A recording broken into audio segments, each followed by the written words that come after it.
Sorry we're a little tardy. Sorry, just want to turn around. This is a continuation of a meeting that started in the town manager's office for executive session, and we're in executive session since 4 o'clock today for this item stated. A lot of stuff going on. I have some announcements. This meeting is being broadcast on local cable TV and recorded for rebroadcast on the local cable channels and on the internet.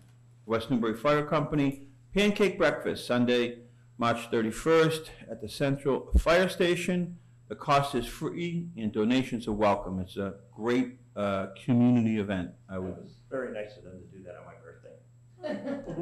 Ugh, now I have to get you a gift. Mine's on March 17th, by the way. West Newbury Garden Club is sponsoring Growing West Newbury Symposium on Sunday, March 31st, the same day, at the Town Hall from 1. Now I have to ask this question. The Town Hall is the Town Hall, correct?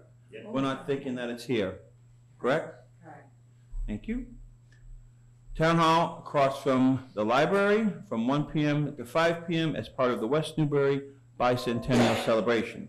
So you can go get some pancakes and then go over to the Growing West Newbury. Spring Annual Town Meeting is Monday, April 29th, and we have changed the location due to the anticipation that we're going to have a large group. It's going to start at 7 p.m. and it's going to be at the Pentucket High School Auditorium. Remember that you need to be a registered voter to be able to, in the town of West Newbury, to be able to participate in town meeting. Planning Board public hearing on zoning bylaw amendments is this Tuesday, March 5th. Doesn't say a time, but it's tomorrow. Anybody know what time? 7:30 p.m. Actually, the hearing is posted for 7:45. Here, and that's in the Planning Board office? Yes. No, or upstairs? Second floor. Second floor hearing room. Thank you. Pentucket School Building Project panel discussion is going to be on a week from today, March 11th at 9 a.m. at the Council on Aging. Please RSVP to 978-363-1104. If you have any questions about the project or have any concerns, this is a great opportunity to get those questions and have your voice heard. The new budget information on the town's official website, and that's at www.wnewbury.org budget/information. Do you have any additions, Archie? Joe? How about you guys? We did. I learned today we did have 4 West Newbury graduates from the Call and Volunteer Firefighter Academy. I understand it's quite a rigorous process, so congratulations to them. That's great. Mike, do we have any elected positions where nobody has taken out nomination papers? Yes, we have a 1-year term, so you might want to repeat it. I was actually going to do that. I'm waiting for you. Okay, a 1-year term for the planning board. 1-year term for the planning board? Finish off a term of Resignation. Resignation, and for housing authority. Housing authority. 5-year term for the housing authority. Good. Thanks. Thank you. Thank you, Joe. That was, And papers need to be taken out, what's that, next Friday? March 14th. March 14th and returned by the 18th. Okay, anything else? Well, let's get this thing going. Appointment request, Tim Cronin as an associate member to the planning board. You here, Tim? Yes. Come on up, Come on sir. up. All right. Good evening. Good evening. We generally ask somebody that, like an appointment, a new appointment, or somebody we really don't know to have them come in. You know, maybe give us a little about yourself and your sure. interest in why you want to be appointed, and then we might have some questions, might not. Okay, thank you. So, Tim Cronin, I reside at 22 River Meadow Drive, and we've lived in West Newbury for about 3.5 years. And I saw the posting on the town website for the position, and it's a lovely community, so I just thought I would express some interest. I didn't know if anyone else was interested in it. I understand nobody was. I know it's an associate membership position. So I think, given the fact that I am an attorney, but I don't have a lot of real estate background, it'd be a good learning experience for me to probably, go into that type of position as opposed to, a full planning board member position, and help, wherever I could. So It's a good way to kind of learn how they do things. And- Yes. Yes. Yeah. It says you have experience in zoning and land use. Yeah, I have some. It's been a very long time, though. I work for Eversource, and I'm in-house counsel there, and I do primarily commercial transactional work for them.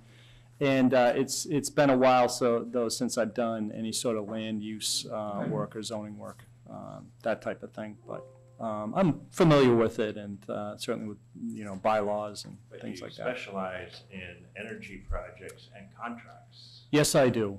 So, not to try to overload you, we have a You have very, a- we have a very active energy committee. I saw that, yes.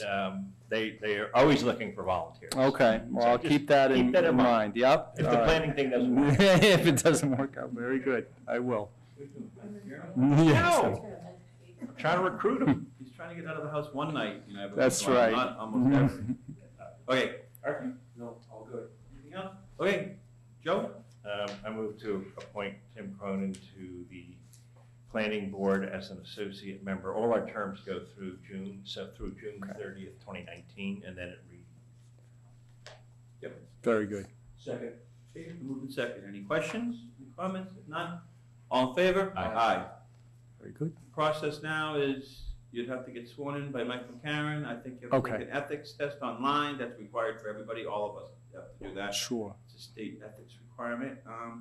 And the town clerk's office is open, when the town hall's open, so you can go in and Yeah. get sworn in. Okay. They have a meeting tomorrow night, so if you get sworn in, you can go tomorrow night. Very good. All right. Well, thank you. Thank You're you. welcome. Have a Thank good you night, for sir. volunteering, Tim. All right. Thank you.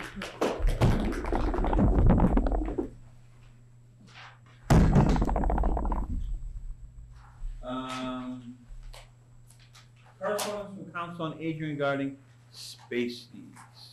Teresa, you here? Yes. Come on up, please.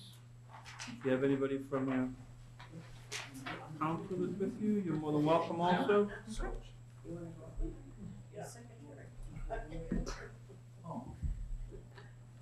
Good evening. Hi, how are you? I'm doing well, thanks. So what brings you here tonight? I wrote a letter about a month ago regarding our space issues, and now that the CCC has disbanded, I think it's important to kind of revisit where we stand for space. We had a conversation, the board had a conversation with you back in, I believe it was 2015. August 28th, you guys attended a luncheon at the senior center. And we addressed our concerns about space issues at that point, and the growing population of the seniors in town, as well as the amount of activities that we have going on. That was when the CCC came about. Since then, our food pantry has really taken off. I submitted some pictures to you guys of where our food pantry is currently. We've outgrown the old cell that it was in, and we have an overflow space that they're putting up a wall. Yeah, Brian's building a new, I went down there yesterday and looked at it. It looks nice. Yes. Well, Yep. Our medical closet has been moved to the back of the building. And again, we're outgrowing that space. We're 2 to 3 pieces of equipment are coming and going at any point during the week. So we have, I think it's 3 wheelchairs down there. We have 5 commodes, 6 shower seats, and these are all things that take up space. And we are just we're outgrowing, we're busting at the seams. In terms of activities, we have a hard time scheduling activities because lunch goes from 10 to 12:30. We need the kitchen to put up the Meals on Wheels and to clean dishes and everything, so that really chunks off a big portion of time. So it's just difficult to schedule things, to be honest. So I would like the selectmen to, difficult to schedule things, you're talking about like in the annex or the second floor hearing room, or what do you mean? it's we difficult to have, schedule things? Or you're talking about there because you're using it for lunch? In the senior center particularly, it's difficult to schedule things. And in terms of the annex, it is great when we're having big things like yoga or Tai Chi. But if we just have a couple of people coming in that want to play cards, it's a big space for a small group. Previously, up until, and I believe it's still on the calendar, but we can't schedule anything on Thursdays in the second floor hearing room because it's being occupied, or it was up until recently. I My haven't, seniors playing cards. Is that the one yes, you're talking about? yes, but it's not through the senior center. No, I know. So, But it's other yes, yep. town people utilizing space. Yep. And we can't, this has been designated a meeting-only room. I know that Marjan was kind of grandfathered into this, but we used to have yoga in here. We used to have other activities in here, so. Are they, that you just spoke of, I don't think that's still active, because I just looked back. Okay. The last couple of weeks of February on Thursday, and that, oh, I'm looking at the old town hall, I apologize. Ooh, wrong one. Yes, the card club was there, you're right. Okay, sorry. So what activity, you're saying you're having a hard time, so what activities are not getting done or being offered to our seniors because of the space? Space problem, or because of space? Is it the big space? Do we need more big space, or do we need more little space, or we need more both? I would say we need more both. But I like to know what We we're have not put off- specifically we're not being able to offer to our seniors that we would be able to if we had more space. We've put off a tile group. We're starting a tile class in the next couple of weeks, but we've put that off until we know I'm sorry, I don't know what title. a tile making, like little mosaic tiles. Okay. That's been put off. We're starting to get into our busier season, so we're making do, but we have somebody that wants to come and show documentaries, and he wanted to do it over the winter months. And I said, listen, I need to figure out space at this point. I need to figure out where we can put you, when we can put you. And it's really a juggling act. Would It's that be during the day? yes. I think except for Thursday, the second floor hearing room really is a good option. I think there's 2 meetings in February, March, ex the card people Mhm. during the day, so it's pretty open. Mhm. Just as one, Yes, one option. What is that space upstairs? That small conference room that's upstairs, is that turned into a, I think it's Dot's office. oh, that's Dot's? It's, at least for temporary, it's the overflow for the file organization work. Okay. I love Dot. But I do see that as temporary. Yeah, I was just kidding. Yeah. Well, but it is, effectively it is right now. 10 or 15 years. Okay. Well, Yeah, I mean, it's One it's a use- challenge to schedule, I mean, you do have there and there, but it's a, have you tried to do anything in the old town hall No, we have not. or the That library? library, when I have talked to her in past conversations, has said that she does not have the flexibility for activities. One thing I would suggest, if somebody wants to come in and do documentaries in the wintertime, would, I think we could maybe exempt this during the day, this room, because that bad boy up there Would be is great. a really great thing to show a documentary on. Yep. So, I would think that that would be a proper utilization of, this room if it was during the day, and that, there's no meetings and stuff. Okay? It's pretty hard to, you know what I mean? Mhm. So if we could have a more concrete thing of what's not, now, why can't the tile people go into where the council on aging is? It just is not. Her schedule, our schedule, she had mornings available. It's a 3-hour class. What So time is it open? we open at 8. So we only have essentially 2 hours in the morning, and then the afternoon. So again, it was more of a trying to find a time, and that's what we ended up doing. We ended up waiting to schedule it out until she had an afternoon open. But it's same with the art class. I have 6 people out in the annex this session. In the past, I've had up to 12 people, but they're sitting in the little alcove in the annex because the room is just too big. So then where else would they be, You're saying that we should build another room for them or section that off? I'm trying to think of solutions. Yeah, for that number of people, that room. Okay. I mean, it's open generally.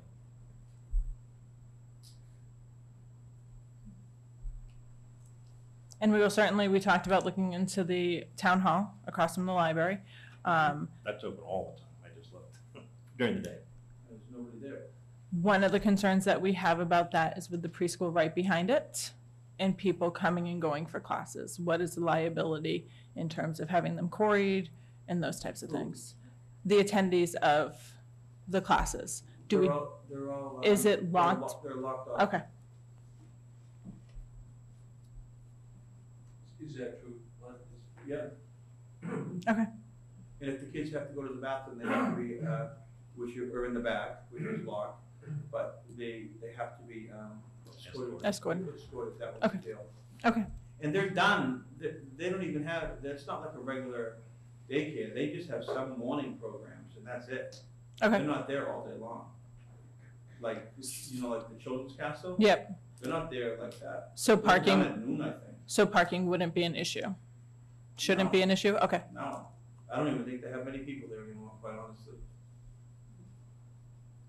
And they're done by noon. Okay.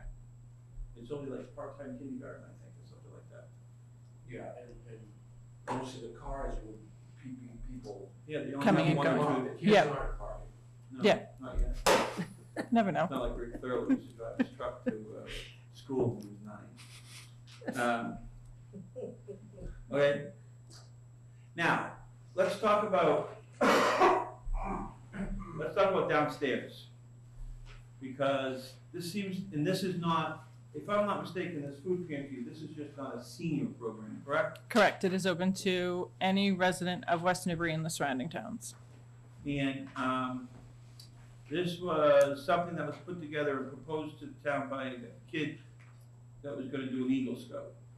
Yes, we had an original food pantry that was not utilized to its fullest extent. It was in several of our cabinets, and it was more on an emergency needed basis. A couple of years ago, it was proposed by an Eagle Scout that we kind of beef it up a little. And since then, it's really grown. We have fresh produce that comes in from April until October that we hand out. This past year, we gave out 16 Thanksgiving baskets and about 20 Christmas baskets. How much is this stuff going out of date? And then I'm told that when it goes out of date, we bring it to a food pantry that's a little bit more busier than ours. It seems like we have what I'm trying to do is get, like, what's the turnover? 'Cause I've seen 472 boxes of pasta on that shelf, and I don't think any of them moved in a month. So, That's the space need. yeah. This is a terrific program, but we have to be realistic of what we can handle and what's really going out the door. Yeah, so last month we disposed of, I believe it was only around 10 pounds of food, of canned goods. Most pastas, canned goods, vegetables, those type of things have an extended shelf life. Peanut butter, we have an influx of, but peanut butter is still good even after the expiration date. Those two. You have yes. quick ones. Yes. That came, And inventory and everything? No, I look.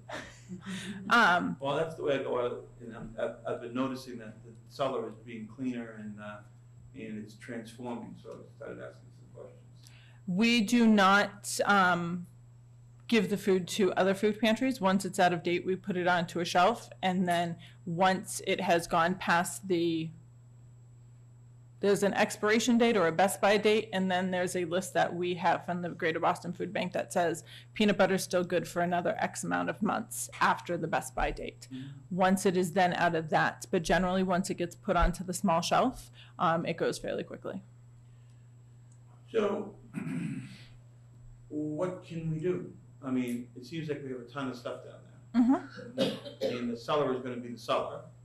So I've noticed in your thing that you have, that there were concerned people are walking down there, they're not rat traps, but they're rodent, whatever they are. Yeah.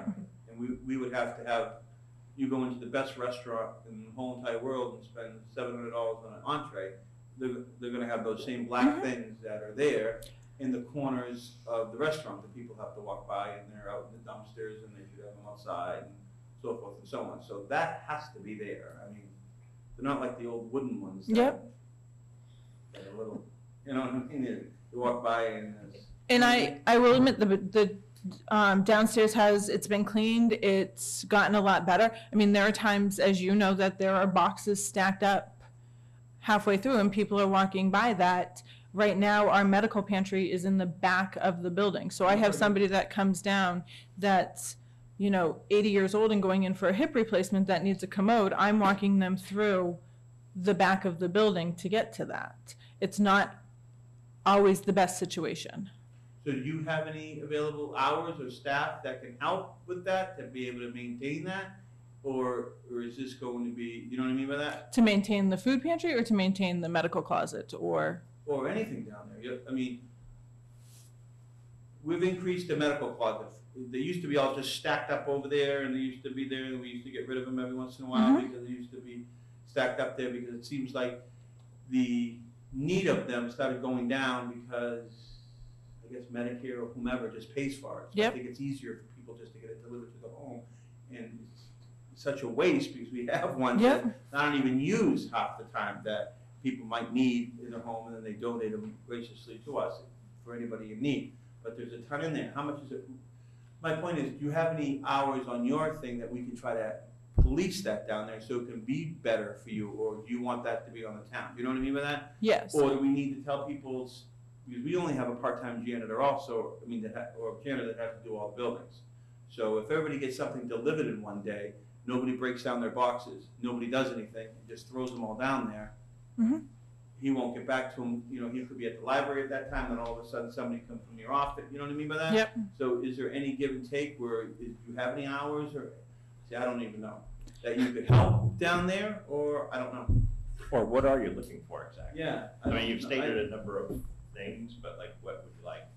I guess ultimately to reopen the conversation that brought forth our space issues. You guys came to us back in August to a lunch series. We had a great conversation with my board, about what our space constraints was. And I think it's important we're just gonna get bigger, we're just gonna grow. We're having more seniors.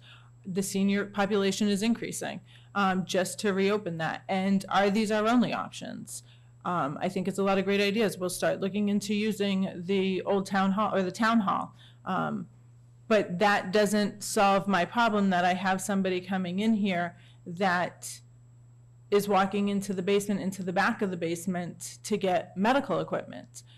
And I don't know if there's another option. I don't know if there's a better option for that. I don't, see, that's where there's a little disconnect on my behalf.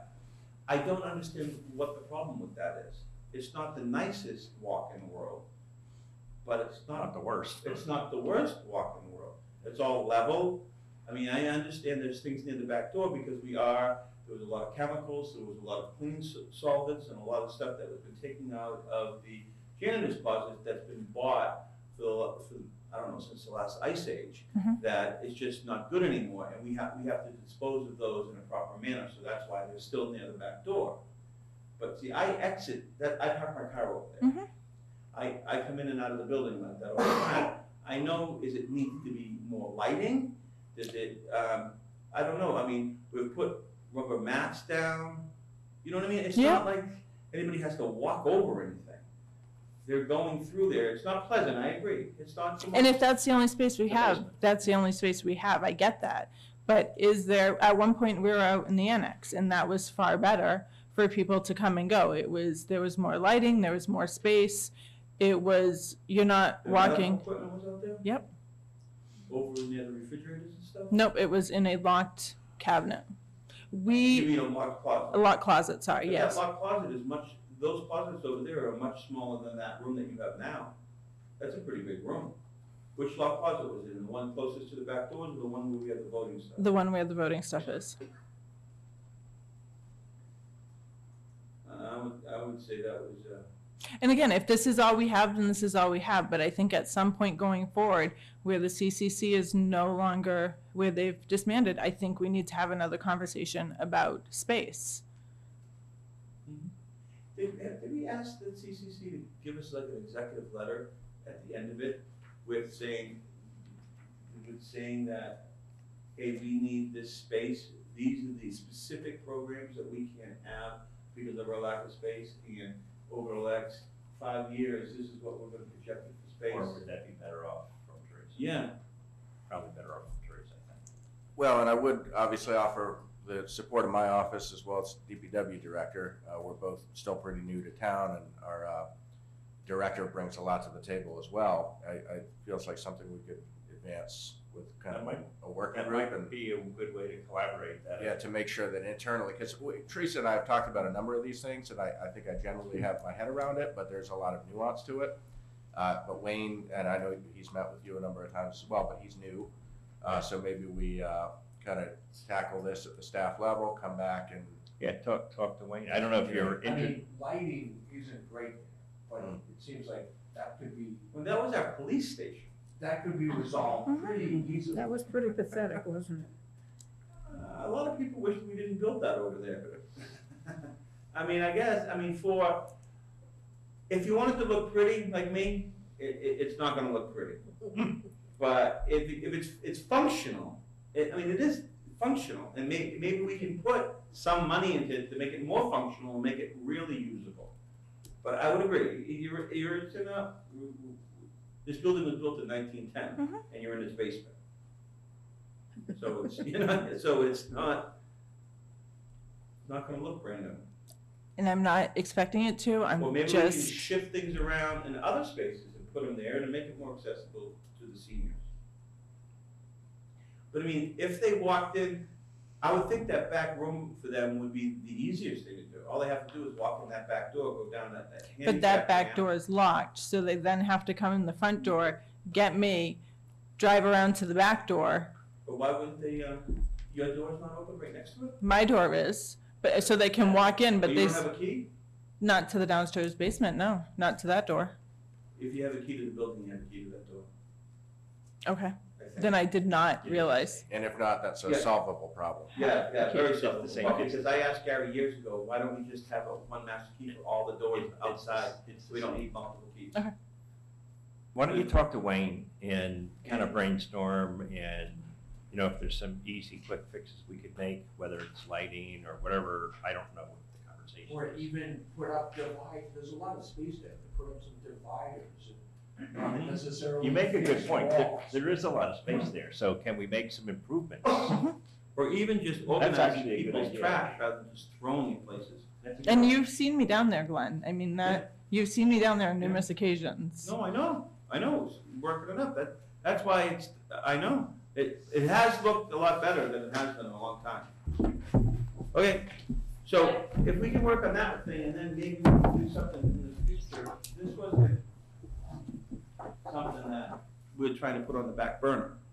You know what I mean? Let's do something. No, I think we can come back with some specific recommendations in the relatively near term, so we'll put something together. Cool. Hi, Jen. Hi, I'm just, Would you like me to repeat your question? I can if you like. could Selectmen just state or clarify for the record, last time we talked, you weren't sure there were issues with the seniors in terms of space. Do you feel differently about that now?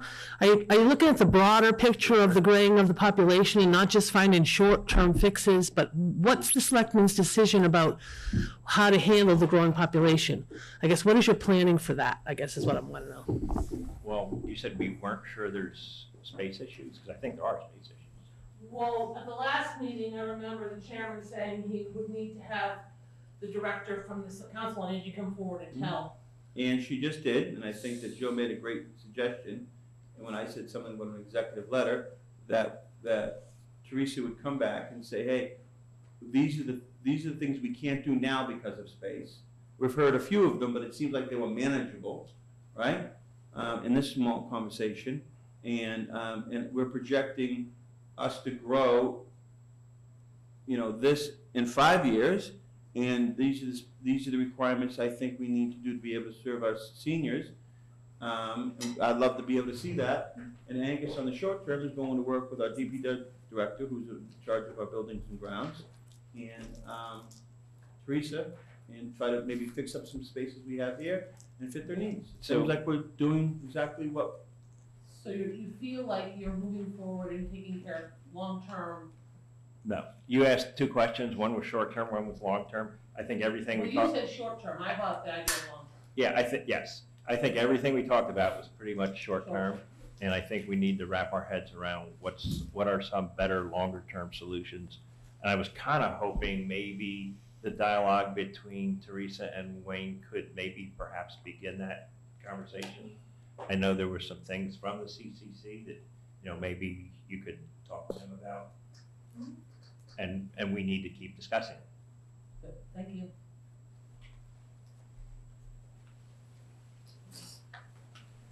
okay, Thank you for coming in, thank you. Teresa and company. Thank you for coming in. Whittier Regional Vocational Tech High School Superintendent, Ian Lynch, and Business Manager Lisa Amos. They were coming here to discuss the budget. It was great news. Come on up. Can our school committee member Chip Connor come up as Yeah. well? Thank you. Sorry, I was just gonna hang in the background. Thank you. Thanks for coming in, we always like to hear from you. Well, thank you for having us on a snowy Sunday. You have school We tonight? did not. No. We did not. Thank you. But we're happy to, I had, Pretty treacherous yeah, it was. I mean, by your entrance.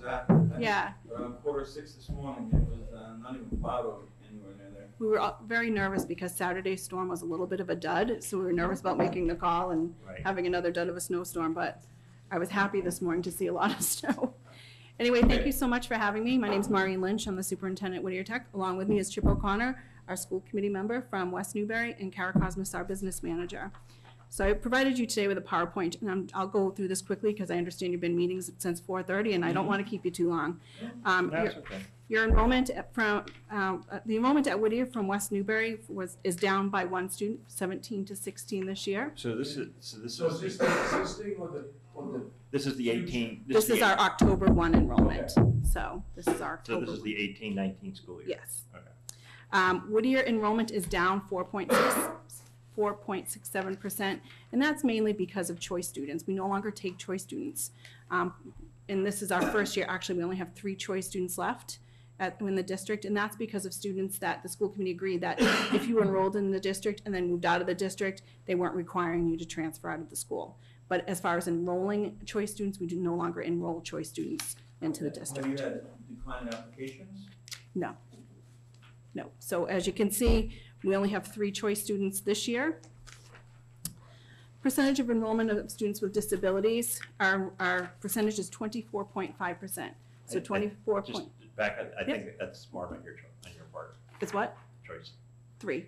No, of no longer accepting them, I think Oh, that's okay. smart. Yeah, thank you. I think so too. You know, with the amount of students in our district that are interested, it makes sense that those are where our spots are. Exactly. Well, I think there was the feeling, at least, I remember 4 or 5 years ago, that it was taking away from people who actually were in the district and wanted to attend. Mhm. So we have 24.5% of our students are special education students. Of our 11 cities and towns, you can see that we are by far the highest amount of special education students in the district. I think the thing I'm most proud of is that our students enrolled with disabilities graduate and do very well within the district. That's pretty good. Yeah, That's really good. I think it's one of the highest in the state, to be honest with you. Why would you say you're able to do that? I think we have, as a vocational technical high school, we have a way of engaging students and picking one of our 23 vocational technical areas that really gets them involved and engaged in their work. They only have to go to their academic courses half the time. That being said, we've had 100% of our students graduate, so 100% of our students have either passed the MCAS or had that wavered. But our kids work really hard to do that, and it's, you know, the philosophy is we're treating them like they're getting ready for work. That means you Right. have to come to school every day. That means you have to perform, and I think that shows in our students' performance. Those are some good values. I'm sorry, Jim. Can you kind of tilt that and bring that microphone a little closer to you, just so make sure Sure. everyone's hearing you at all? Yeah, Sure. tilt it, the top part of it. Oh. Yeah. Thank you. There we go. Percentage of low-income students, Whittier Tech is 29% of our students are free and reduced lunch. That is just below the state, as you can see from the chart. We're in a relatively wealthy part of the state, the Whittier Tech District. Haverhill has a 38.1% free and reduced lunch, but as you can see, our other cities and towns are significantly lower than that. Budget considerations, as usual, payroll, health insurance, and other insurances. It's expensive to run a vocational technical high school with our insurances. And then we're looking at expanding educational opportunities for our students. And we're not just looking at expanding for our students, we're also looking at expanding our night school program and preparing the workforce for adults as well. We have the equipment, we have the training, we should be open in the evening. And we are with electrical and plumbing, but would like to be open more for our advanced manufacturing, a licensed practical nursing program, and a new dental assisting program, which I'll get to. Give us a couple more sentences about that, like what kind of people are partaking in that? So right now we have electrical and plumbing journeymen. So in order to get your master in electrician or master in plumbing, you have to go through, for instance, plumbing has a 5-tier program. So it takes a while. And so a lot of our adults that come to our evening programs work during the day and then come right to Whittier at night and take our night school program. That's why we've opened up our cafeteria, because a lot of them are coming right from work right into their night school program. So I truly feel that there's been a significant investment by our state and by our cities and towns with our capital grants, and I'm going to get to a little bit more of that we should be making sure that we're getting the most out of that investment. And that means training the workforce within our district. So how do people get involved with that? So we have a night school program. That's, if you go onto our website, you can see that. We send out brochures about the programs. My hope is that we'll have a licensed practical nursing program in the next couple of years, a dental assisting program for adults in the next couple of years. This year, we just opened up a cosmetology program for adults. So we're also on the fast track for a Chapter 74 advanced manufacturing, so machine technology. There's a lot of jobs in that field right now because that workforce is retiring. So there's lots of opportunities for people if they choose to, take part in some of our evening programs. So facility concerns, I know you've all heard me talk about this before. We're a 50-year-old building. We did put in for a MSBA statement of interest. We were not invited into the pipeline. Oh, yeah. How many, is that your first time? This was our third time. Our fifth time. Good. Did they give you a reason? I can't remember. Why? Because when you walk through our building, if any of you have walked through it, it looks good. It does look good. But you get behind. For one of those mattress. Sales. fundraisers. Yeah. It's the first time I've ever been in there. I didn't buy anything, but last year I think it was. It's a nice looking building. Yeah, we take good care of it. And I think that's our problem. Go over there and have the kids put some tiles. Do you know how many times I've said I should just let this place go and then would probably get in, but I can't do that. They're supposed to get points for maintenance and stuff like that. They Yeah. want people that are gonna take care of the building. They told me we're close. Say it again? They tell me we're close. Workload? We're close to getting into the pipeline. But That's good. we're planning for You that. did your roof, right? We did the roof about 10 years ago, I want to say. Maybe 8 to 10 years Been ago. that long? Yeah. What about, did you build a field back there? Weren't you doing something with the field? We're going to talk about that. That's part of our capital plan for this year. So I guess they're taking away my thunder. But as far as MSBA, we have set up a stabilization count. We understand to have a feasibility study, it's very expensive. We're trying to plan for that. So we continue to put, since every year that we don't get put into the pipeline, we try to put money into that so that when the time comes that we're ready to go. And it won't be an excessive burden to our communities. Thank you. Do they give different, different criteria to regional technical schools, or you're competing against Yes. everybody? Yes. You think it has anything to do with Pawtucket being able to be invited in? They don't have a regional, right? I don't think so. I think, for me, I have Pentucket looking at a building project. I have Amesbury looking at a building project. I have Raleigh looking at, so I have a lot of districts that are looking at a building project. All the more reason that we need to be fiscally ready to do that, so that we can come to you and say, this is what we've done, this is what we've got planned, these are the kind of things we're thinking of. Look at it like every project stands on its own Right. merit. Right.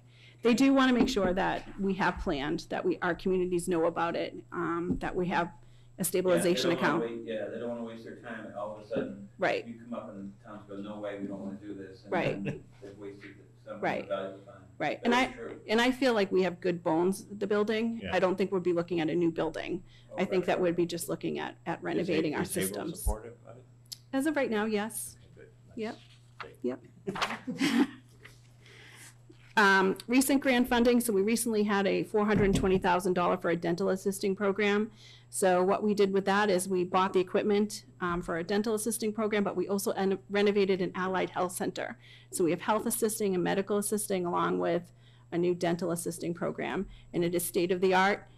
It's wonderful. As you can see, there's a picture of our governor. He came again to Whittier as part of his inauguration. This was the first event at his inauguration, was to come to Whittier and have a pep rally with our students.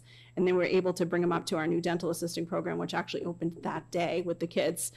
So we still had a couple ladders hanging around, but we were able to bring them up and show them the program.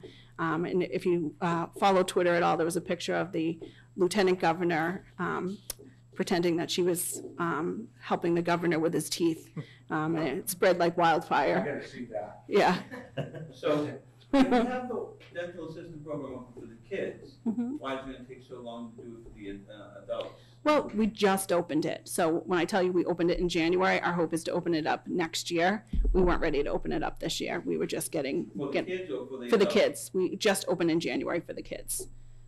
So it's being utilized now? or- Yes, So kids are taking courses in it? yes.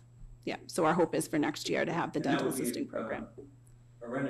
Renovate, it will be a revenue generating Yes. thing at night. Mhm. Yes.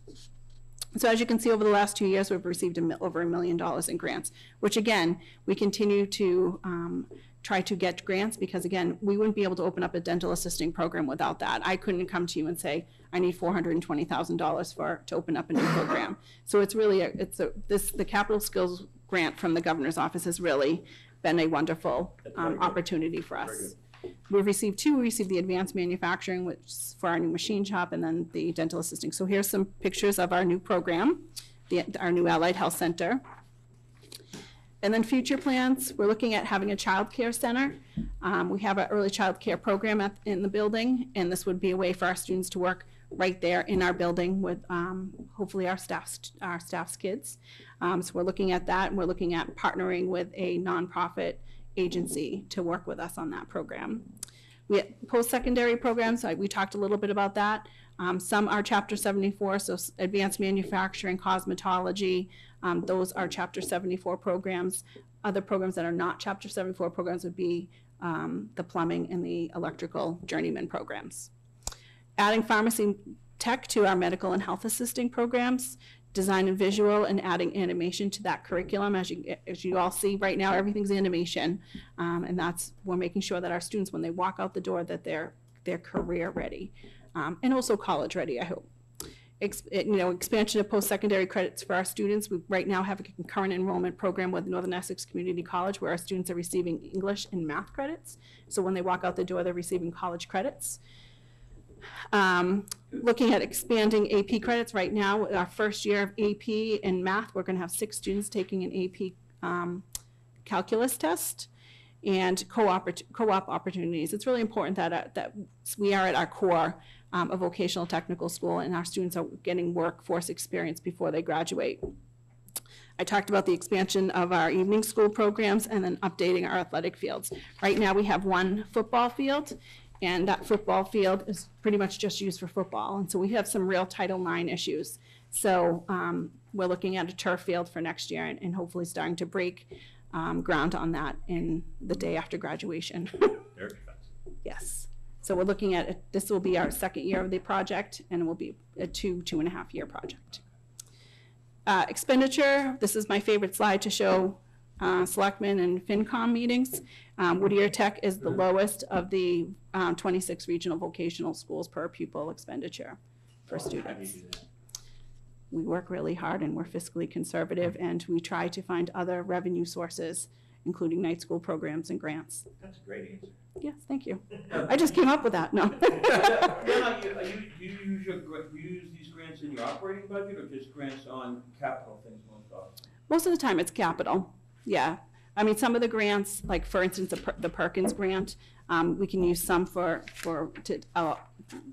the budget, but for the most part, it's for capital programs. Usually grants and budget scares me because sometimes those grants go away and then all of a sudden you have Exactly. a deficit that you need to be able to try to fill for something. Well, and I think that's what happened with school choice. You know, you started to count on school choice, and then there was no longer school choice funds. So those funds had to get moved into the budget. But so, what are they, Minuteman, that's the one in Lexington, right? Mm-hmm. What are they doing in Lexington that is different from here? For $32,000 a kid? Higher tax rates. Well, I know they have higher tax rates. No? They're building a new school too. Ooh. Yeah. So our capital for, yep. Our capital for this year is $695,000, and that's for the turf field. Our Chapter 78 is up 5.41%. Our net school spending is up 5.49%. Our overall budget increase this year is up 3.36, and that includes our capital. And as of right now, West Newbury is down about $13,000 because you have one less student. So this is all voted on, or is this proposed? This is proposed. Our school committee is voting on it at our next school committee meeting on March 13th. And then we'll have our public hearing. So these numbers aren't in stone as of yet, but this is definitely where we're thinking. Are there any, I hate to say controversy, is there any discussions on those numbers? You know how some school committee members might have different ideas or whatever, and then those numbers could change much up or down? I don't think so. We've really worked with our school committee, letting them know what's going on and what everyone's priorities are. So I feel pretty confident, although I can't say for sure. No. Yeah. How did the state treat you this year? Very well. I mean, we had 5.41% increase, so 5.4, okay. yeah. And again, that is enrollment. Our in-district enrollment has increased where our choice enrollment has declined. So, you know. I think Mike is a question. That microphone's not on, Mike. Turn it on, please.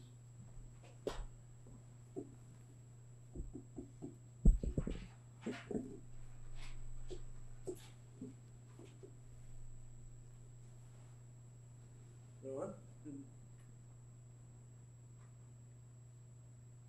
Anyways, well, just how is the school addressing OPED? OPEB? OPED. I'll hand that over to the business manager.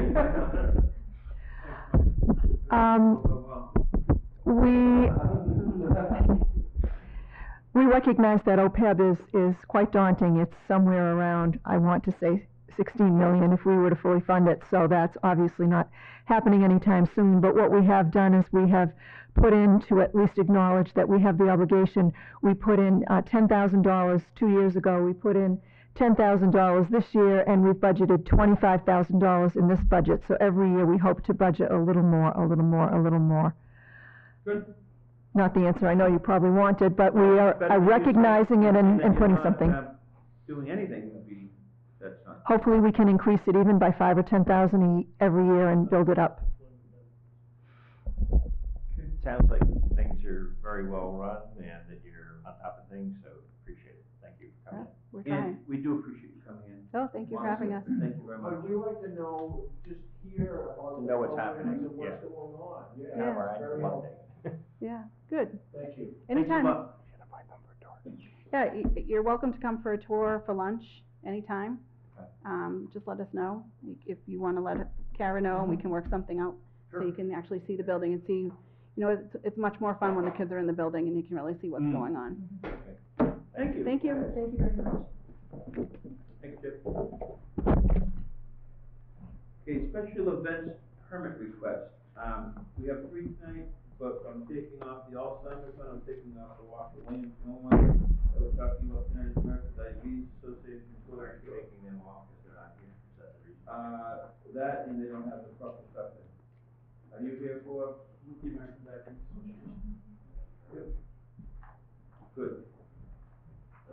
say no, even though we're, well, I'll tell you the reason why. The first one is the reason why, the person, got ill and couldn't make it tonight, but there is enough time for them to come to the next meeting. The last one, Mary's been asking them to get the application in, and the application had to be in by last Friday. And she's warned her, not warned her, but asked her a bunch of times, and she still has not got it in, so that's a good reason. Okay, how are you, sir? Good, yourself? I'm doing well, thank you. Do you wanna? Are you Kevin? Pardon me? Are you Kevin?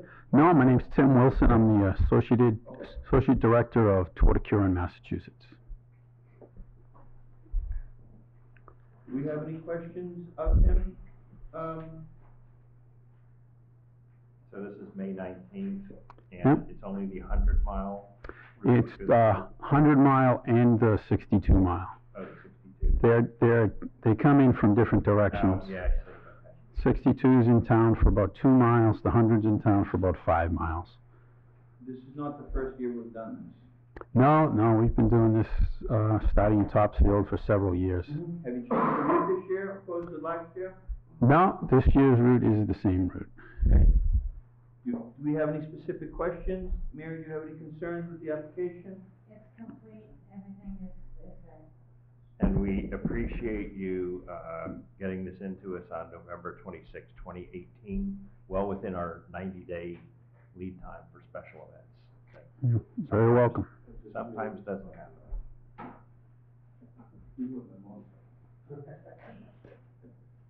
Okay, We good? we're good, but I mean, it's a requirement that everybody has to come in for these special. Totally understand. I'm sorry that this might not seem like you sat there forever and I just. That's not asking okay. Questions. Probably good that we're not asking you any questions. That means everything's in order, so. Have you had any, okay, I'll ask one, have there been any problems, maybe not this in West Newbury, but just in general? No, knock on wood, we've been pretty fortunate. One thing we can't control is weather, so we always hope for a nice dry day. Issues with riders versus vehicles or anything, or no? No, nothing serious. I mean, we've certainly had some folks that have had some spills, but nothing recently involving a motor vehicle. Okay, sorry. So just to confirm something, so you're putting up, or you're requesting to put up 18 by 12 directional signs, to put them up on Saturday and to pick them up immediately after the event on the 19th? Yeah, they'll only go up the day before and come down the end of the day of the event. Inches, not feet. Yes. Yes. You didn't specify that, I just have to make Yeah. sure. I just read what it said. There will, additionally, there will be marking on the road surface in a limited, which will allow us to cut down and having to put up the signs. One of the reasons Are for those that. markings, like temporary markings? Yeah, that they can- usually it's like a chalk paint that'll eventually wear off. The reason for this is that, due to weather, with wind, rain, even if you're only putting them up the night before, we could lose those signs to the weather. Well, also potentially, where you need to put a sign to direct somebody isn't necessarily somewhere where you can put a sign. No. What was it that Gary did not want us to use on the roads, the markings? Do you remember? Whatever the paint is up on the roads, it doesn't come up very easily. Yeah, there's two kinds. There's a regular paint, which is similar to what you'd use for road striping, and there's also chalk paint that will last, days, maybe a week, but eventually it's going to wear Chalk paint away. stuff that the kids, like, you get it, in a gift basket and they write all over your driveway with? No, it's not like a large piece of chalk. It's spray chalk, but it's chalk as opposed to paint. Okay, but it is removable. Yeah, well, You ever, nature will remove it. you ever cancel this because of weather? Not in my experience in the years that we've been having. This particular event, the North Shore Torticura, has not been. Around the country, there's been occasions, a hurricane has come along, other serious weather situations, but we've been fortunate, never had to cancel the North Shore Torticura. Okay, Joe? I move to approve the special event request from the North Shore Torticura for May 19, 2019. Second. Been moved, it's been seconded. Any other questions, any comments or anything? Mary, you all set? All in favor? Aye. Aye. Thank you, sir, for coming. Thank you very much. Welcome to join us if you want to ride a bike or walk or run with us. Yeah. Have a good one. Can I drive my motorcycle? You could ride an e-bike, I'm not sure a motorcycle. He's got a four-wheeler. Does that seems even like a long ride for a motorcycle. Forget about a pedal bike. Thank you very much. Enjoy your night, sir. Thank you very much for coming in. Okay, review of dates, appointment of public, okay, is there anybody here for anything specific? So I don't keep you here? The Energy Advisory Committee's here. Yeah. Patricia's here, I don't know why. Yeah, I know what Patricia said. Oh, you're with them? Oh. Oh, you're with them, not the J? The J? Oh, no, the agenda. The reopening of the warrant. No, okay. No, that's fine. no, we're good. Okay, so why don't we take this, so you guys And- don't have to hang? Why don't we take the Energy Advisory Committee, that's participating municipal vulnerability preparedness program. Why don't you guys come on up?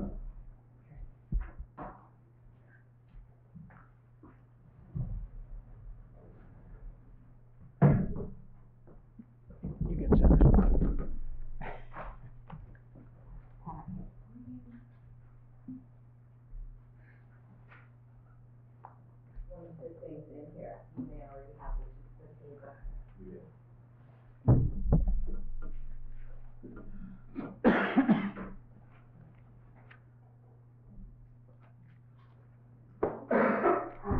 Affidavit. I know. The first thing I looked at. You're not requesting to have any piece of it. Solar power video camera. It's weird. Okay, Okay, you're on. so Please. we're here tonight. We're back. We first came, talked to you about this back in January. It started with the Energy Committee having an interest in the town pursuing the Municipal Vulnerability Preparedness Program, which is a state program. And I think in January we did some describing of the program and had a little bit of a discussion, but the result of that was a request from you, and Angus had made similar requests that we actually spell out all the components of the program and give you a better estimate of what it entails in terms of level of commitment from the town. So I don't know if you had a chance to look over that information, but what we've done in the meantime is we went back, looked very closely at what is required of the program in terms of first putting together the application, the steps in preparing that, the pieces of it, which we've spelled out there. Actually, taking on, once you get the grant, you then use that money to engage a state certified provider that takes you through the workshop process. So what it would take to bring that person on board, that person really does the lion's share of the work, and the way we've structured this is that it would be supported by primarily volunteers in the town from our various committees. And there is a local project manager, and Alyssa Grammer has been identified. We're recommending that she would serve as the local project manager for the project. It involves an 8-hour total workshop, and the program's conducted over a period of 1 year from beginning to end. Once you get the grants, we would propose that we split it up and run 2 4-hour workshops. The back page of the handout shows the people that we think will be involved in that workshop. And you'll see there we've starred the members of what would be the core team or the steering committee for the project. Again, that's really geared towards focusing on volunteers doing the legwork in terms of preparing, coordinating the workshop, preparing and reviewing drafts for the town in terms of submitting them.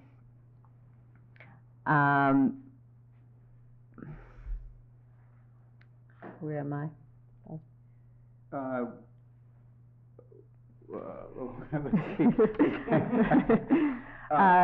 Wait, got some notes here, just to make sure. One thing we do need, what we also have done in the meantime is we sat down with Angus last week and went through all of this information with him as well. Talked about the potential benefits of the program to the town. Really, what it will provide us is an identification of those issues where the town is most vulnerable in terms of climate impacts and increasing storm events. And it brings that information to the town so it can incorporate it into its long-term planning. So it would be used by all the town's staff in their daily functions, use that information in terms of planning, stormwater management, water supply protection, those types of issues. Yeah, so if the town, say is contemplating, sure, if the town is contemplating infrastructure upgrades of any kind, that would be part of the thought process, making sure that what's being done enhances our situation as opposed to creating new vulnerabilities. Assuming we went through the program, it would also make us potentially eligible, although it's not well defined yet, potentially eligible for some state funding for certain types of improvements. Again, it's not defined yet, but if you look at what's being proposed by DeLeo now, and I think Baker's on board as well, there's a significant chunk of state funding that's going to become available over a multi-year period trying to address climate vulnerabilities. There may be places, for instance, we've talked about this, the concept of a municipal campus microgrid. It's possible that we would be able to leverage having gone through the MVP process to obtain some state funding for implementation of that. But this is the first step. Right. Get a good understanding of exactly what the town's all about, I guess. Right, to understand where our vulnerabilities are. And also in the meantime, maybe I'll let Alyssa speak to this, but since we last met, we've started to reach out to the different groups in the town that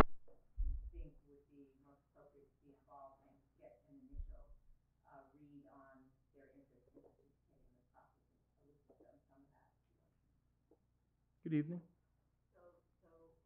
We spoke with Angus, and I think we all feel that it's really important to be respectful of the limits of person power and the hours involved. And the idea is that most of the work that would be supportive would be done by volunteers. And we have a fairly good group of volunteers. Tricia is one of them for the Open Space Committee, Wendy Reed for the Conservation Commission, and folks here as well, the Energy Advisory Committee. And the idea is to basically try to do all of the initial work and just pull out the expertise and let the people who are experts provide their expertise, but not with additional burdens on them as much as possible. So that's the idea. And I talked with several folks, in addition to some of the just committees. Paul Savigny at the Board of Health is very interested in doing this and would make time. I talked with Wayne Amaral, who's familiar with this process from Newburyport. He still feels a little new, and he wasn't going to absolutely commit, but I think he's very interested in it. I spoke with the water people, and Mike Boutte and Bob James, who happened to be there, were very interested, which brings the notion of having a backup person as well. And Bob would function that way for the water board and probably for the public health as well, since he's involved with both. And there's a lot of sort of expertise there. Teresa Woodbury with the Council on Aging was very interested in doing this. I spoke with, actually I emailed Jonathan Seymour with Pentucket. I haven't heard back from him. He was looking for volunteer. So there, I was surprised that there was a lot of interest in this from a lot of people who wanted to make time on the weekends, after work, whatever. And it was sort of surprising in some ways. Archie, did you have something? Yeah, I wanted to ask Angus, do you think this would help us at all in our stormwater application? I do think there's some aspects of this that could check both boxes. What about the dam?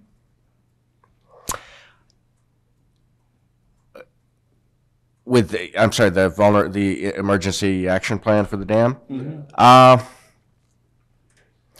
I think that could be a can of worms, because I think that the dam study is based on certain projections of potential Increase in levels of water? Yeah, I don't know that it would take into account this kind of time horizon. I guess I'm a little bit. I'm not sure. I'm not sure. I know with the bridge, that was potentially a big wrinkle on the bridge, and ended up Bridge kind on of Middle Street. normalizing. But there was a period of a couple of months where they were talking about potential rise on the order of 8 feet, which really caused a multi-month delay on the bridge design project. So I get a little nervous, because if you're trying to design a dam study based on modeling Mill of, Pond?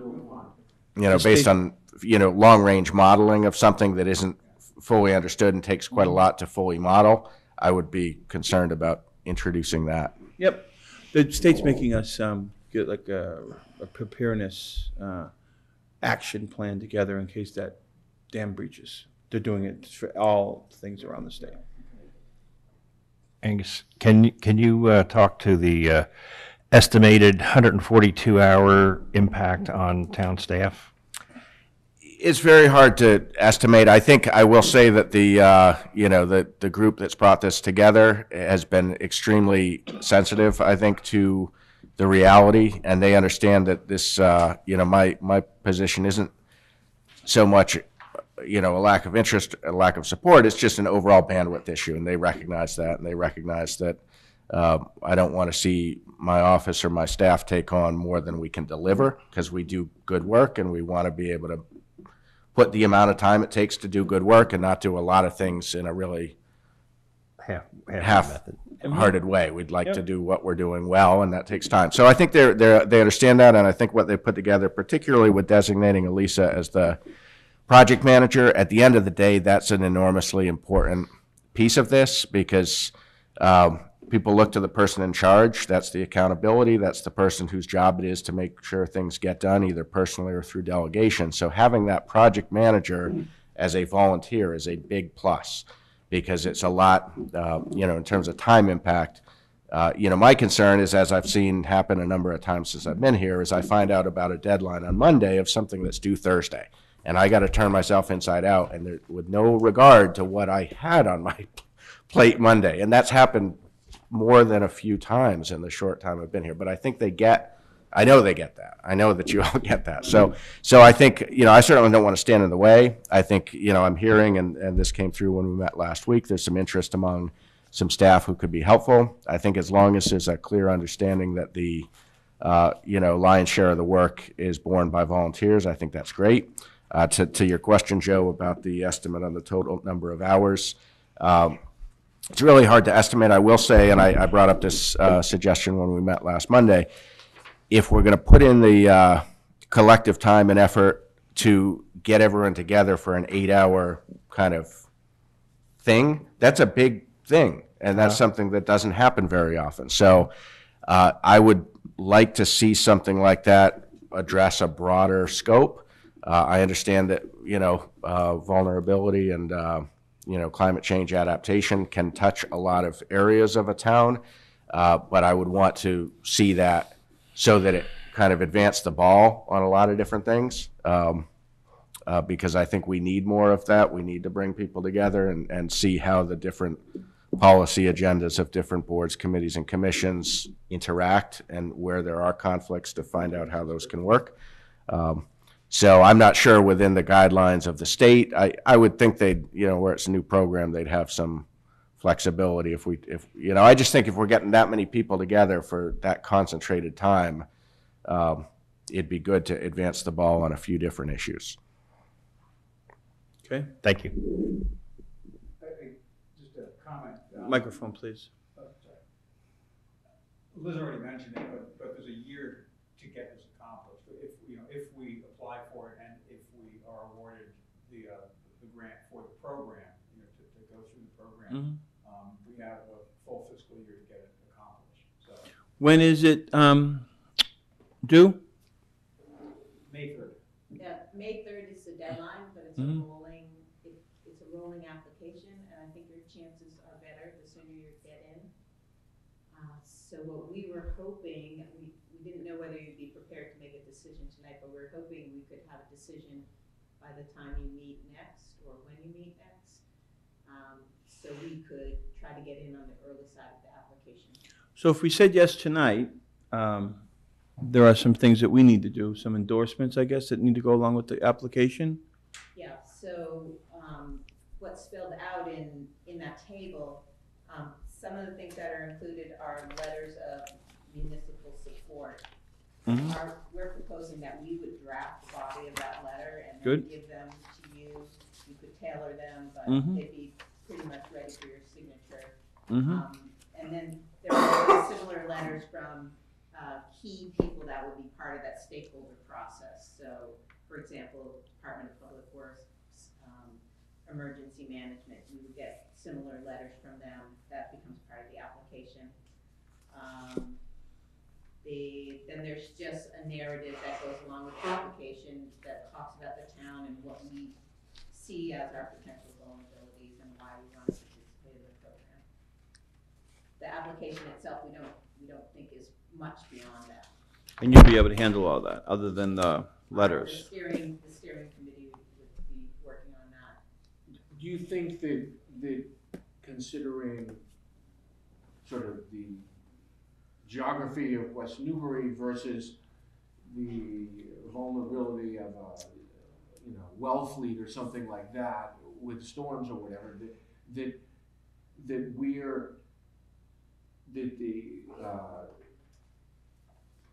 our chances of getting it wouldn't be so good because what can possibly happen there? I think what would be reflected in that is we hopefully would still get it, but the amount of money they would give us would be tailored to what they see as our level of problems versus a coastal town. Remember, we have the Merrimack River. Well, I know, I'm just saying some other places. Another 20 years, River Road's gonna be in the. We have loads of trees. Well, we have Ocean Meadow, so we're on the ocean. Oh, that's right. I'm sorry, I always forget that. You're right. I would just add that we would need to have somebody from the town to be a point person. There needs to be a lot of communication. There need to be no surprises. There needs to be somebody that we are working with and sort of for with the town. And that's another role that just needs to be thought about. Again, the purpose is not to impose any burdens, but to keep people really well informed and give them the opportunity for direction and, well, let's do it. If necessary or if wanted. Yeah, so there needs to be that kind of person, I think. From what I understand, the consultant person, who I think we would prefer to have as an engineer type, will be doing a lot of the work, and this is not a thing that they're inventing. It's something that they've done a lot before. So it's not. Kind of filling in the blanks that are pertinent to West Newbury rather than Wellfleet. Right, and that's where I think the expertise comes in for the various folks, so. How much Okay. is the grant? It's determined upon your application? Yeah. Or your needs or whatever? It's tailored based on. Which they determine in the, The size, both population Mhm. and geography. Yep. There That makes is- sense. There is one element that we can consider applying for, and that's also some additional funding to offset staff costs. So I Definitely. don't know how much is available, but they have have included in there if we want to put in for some money to offset any staff time and those costs. That type of thing would be tailored to a sounds like it would be tailored to a smaller community rather than a larger one, who generally have these people on staff. Engineers and so forth, planners and so. Okay. Good. Are you ready to vote on this tonight? If you are. What more new information will we get None. between now and our next meeting? I guess, Elisa's question about who that person, tell me more about, what do you mean there should be a spokesperson, or what do you mean by A that? point of contact, I think they said. It's almost like a selectman's assistant or something like that, something they could filter through, or somebody with anger, or somebody. Not Angus. But no, I said somebody. The purpose is to have, you know, if we come to a decision I got juncture, to have somebody in the town aware of it beforehand and just able to say, yes, no, this is a good idea, whatever. And also the ability just to keep people informed so that they're not surprised, so they know. The town needs to be, you know. It seems logical, of course. So it's just not a rogue group, That's the purpose, is to be really supportive. Yeah, and I didn't mean rogue in a negative way, but it sometimes takes it on there. It's just some group, then all of a sudden, 2 years down the line, you come back and like, what do you mean? What the heck? You've been doing this? So Yeah. there needs to be, basically what I'm looking for is a communication avenue. So Angus, obviously, you had some legitimate concerns about time constraint and so on, which I think we all echoed. Do you feel comfortable now if we went forward with this, with the level of support they've garnered and the people that want to fill this stuff out? Or if you don't, what areas do you have questions about? Good question. Well, as you know, there's the baseline workload is essentially time and a half, and so the actual workload is more like double time, because so we have real constraints. But I think in terms of sharing information, as you're talking about that, I want to get the information, and it does, that does add to the pipeline, not just for me, but to this board. There's there's the annual report at the end of the thing, but there's the 3 interim reports, and part of it's going to have to do with what level of ownership this board's going to want to have, because if it's adequate to, here it is informational, that's one thing, but if it becomes this board wants to then change each of those 4 reports, you're talking about, that's implicating potentially 8 meetings over the course of a year, which is not insignificant. So I think it's going to have something to do with, is the board able to kind of let this working group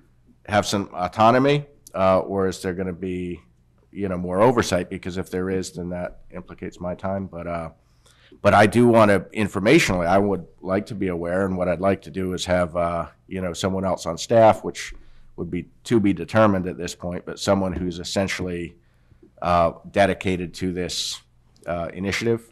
Right. But I'm not prepared tonight to say who I think would be best suited for that. Understood.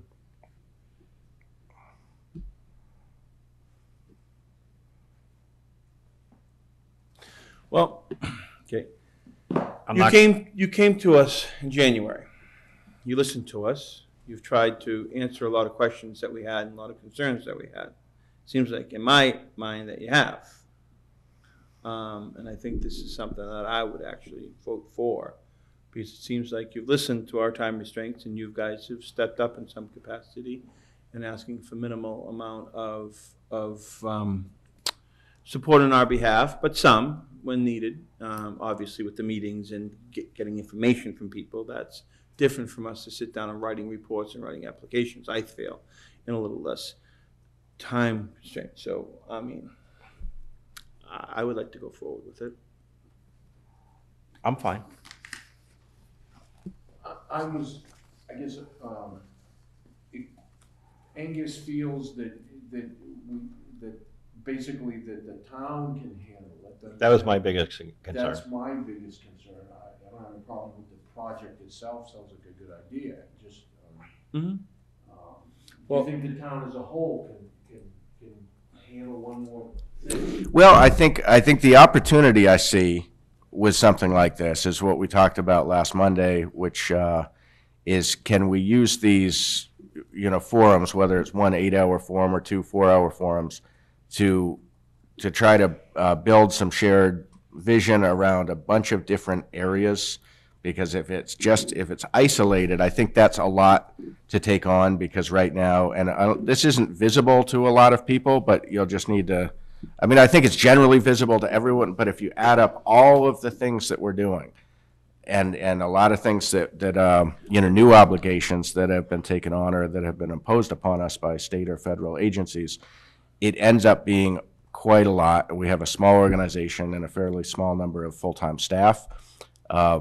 So I think to me, you know, part of what would add some value would be to make sure that the scope of this 8-hour or 2 4-hour sessions is broad enough so that we can advance the ball in a meaningful way on infrastructure planning, capital planning, certainly stormwater management, some policy questions that we're going to need to, you know, we've got some things on the warrant for this spring, but that's going to be basically annual. Is that allowed under that grant? Well, I mean, listening to what. These are related issues. Yeah, absolutely. Right. I mean, they're part of, they're part of the issue. I mean, they are, that's, you know. They are part of the issue or not part of the issue, but they have to be identified.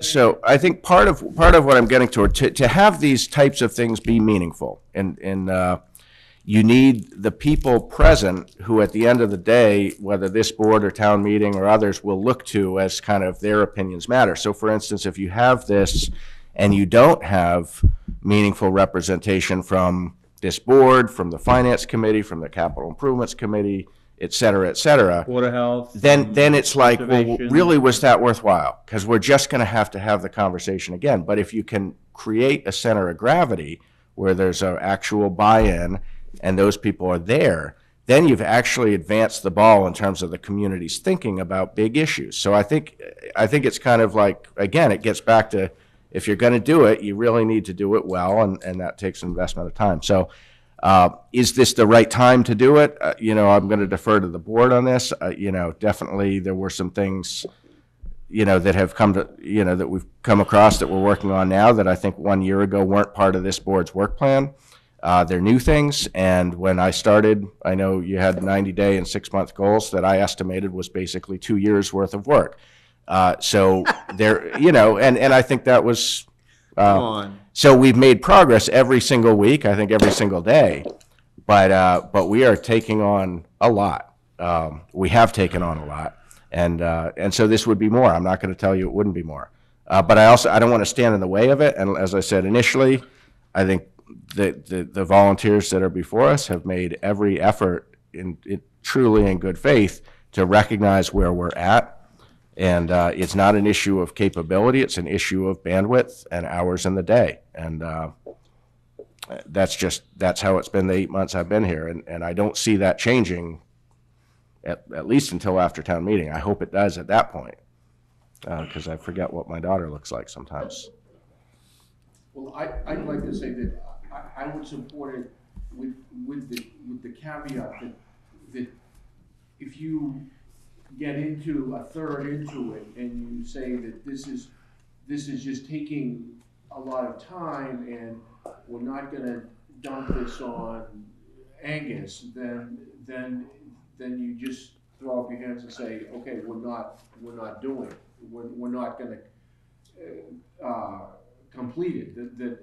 That's how I would look. Yeah, I don't want it to be a last minute Hail Mary pass. I agree with you, Archie. And as I look through again, the work required, who does what, I see town manager listed a lot. So if there's another, I know you've looked at this quite a bit, but if there's a way that that could not be the town manager, you can't. Well, it sounds like it can. You can't impose that much time on him. This was, we didn't change this from the time that we spoke first to Angus. That can be a designee from the town. That's good, because it can't be him.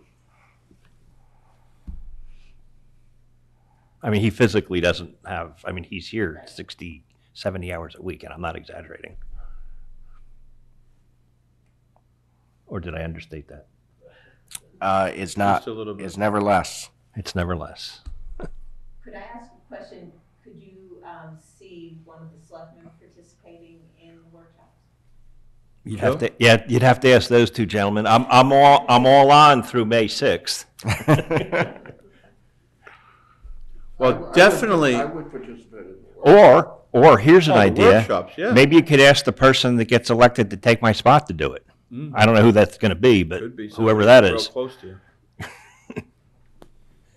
Because that one aspect of the program is and you can see this in the application process, they really want the town leadership to be on board and wanting to. Well, because they want it to work. They don't want to put their money into something, then all of a sudden it's just half done and it's just So they puts in want a. it to be visible, they want everyone. The workshops sound like they would be a productive, if we, like the way Angus talked about them and, having it a little bit broader. But and that's so- something that's, in the summer or the fall, and that's not right now at crunch time, it is not the. But those are the workshops you're talking about. That's right. Yeah. Yeah.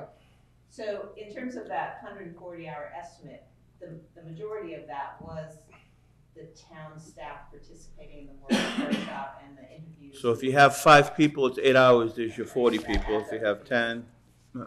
And that was an estimate. Or is that a requirement of them? There is a requirement of 20 participants at the workshop, so that would be a combination of staff and volunteers. Who takes attendance? We manage that.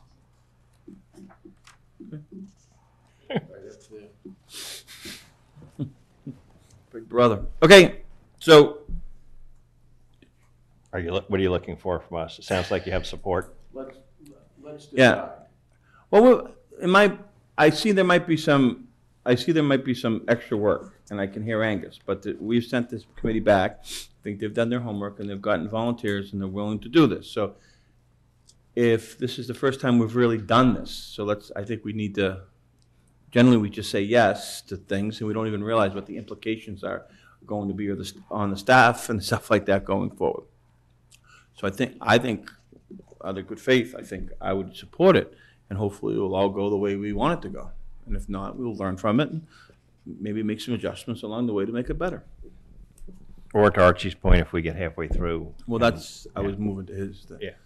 That's what I was I talking think it's a to. good team of volunteer people who recognize that there's an issue, and who are. Good.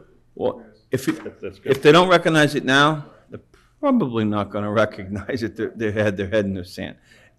But what I'm nervous about, it always sounds good, and then when the work really comes in, I've seen these committees, it generally, it's like the same 2 people are doing all the work, because that's not the sexy part. Going to the meetings and, saying yes and doing this and doing that, that's where we get everybody. So hopefully, the core people, they stay together and they move forward together and kind of delegate stuff so it's a little bit easy for everybody.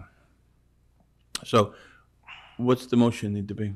Do you have a specific motion? Are you looking for an endorsement from us?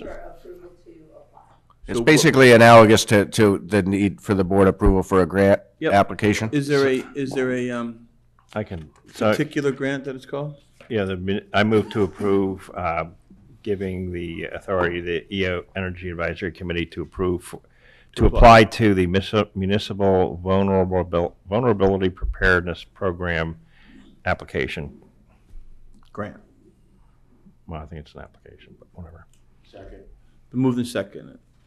Any discussion? Discussion would be that any support that you need by this group, you'll get the form letters to us, you'll get them to Mary, and then we'll be able to sign them and do whatever we need to do. They need to be on our letterhead. That'll happen. You'll CC Angus on everything. You want to be CC'd, Angus, on everything? Even though you're not going to respond. Yeah, on anything, but you at least definitely. like to have, you Definitely. want to CC on stuff. Yep. And anything, no matter, even when you have a designee, Angus needs to be CC'd on everything, without the thought that he's going to return any of those emails. Actually, question for Angus. Do you want to be part of the process of selecting the vendor that the state will pick? Definitely. Okay, all in favor? Aye. Aye. Thank you. Thank you. Good? Yeah, I know, that's what, I saw you look at, The Angus's designee or our point of contact?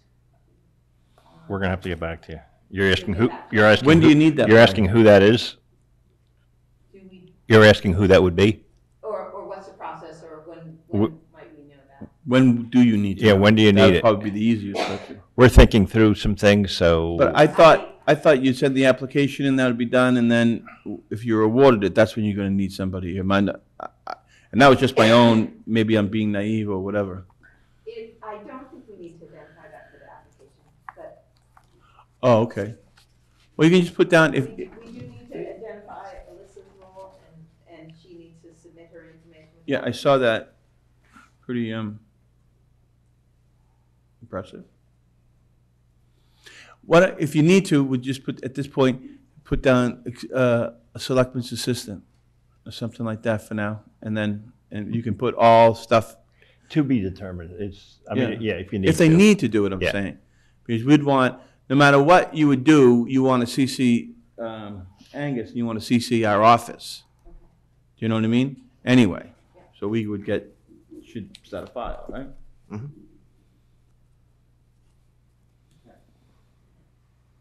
Just trying to get other people in the building to take over some different roles than, that are all lying on Mary and Angus. So that's what we're trying to do. And we're in the midst of that during our budgeting season, so.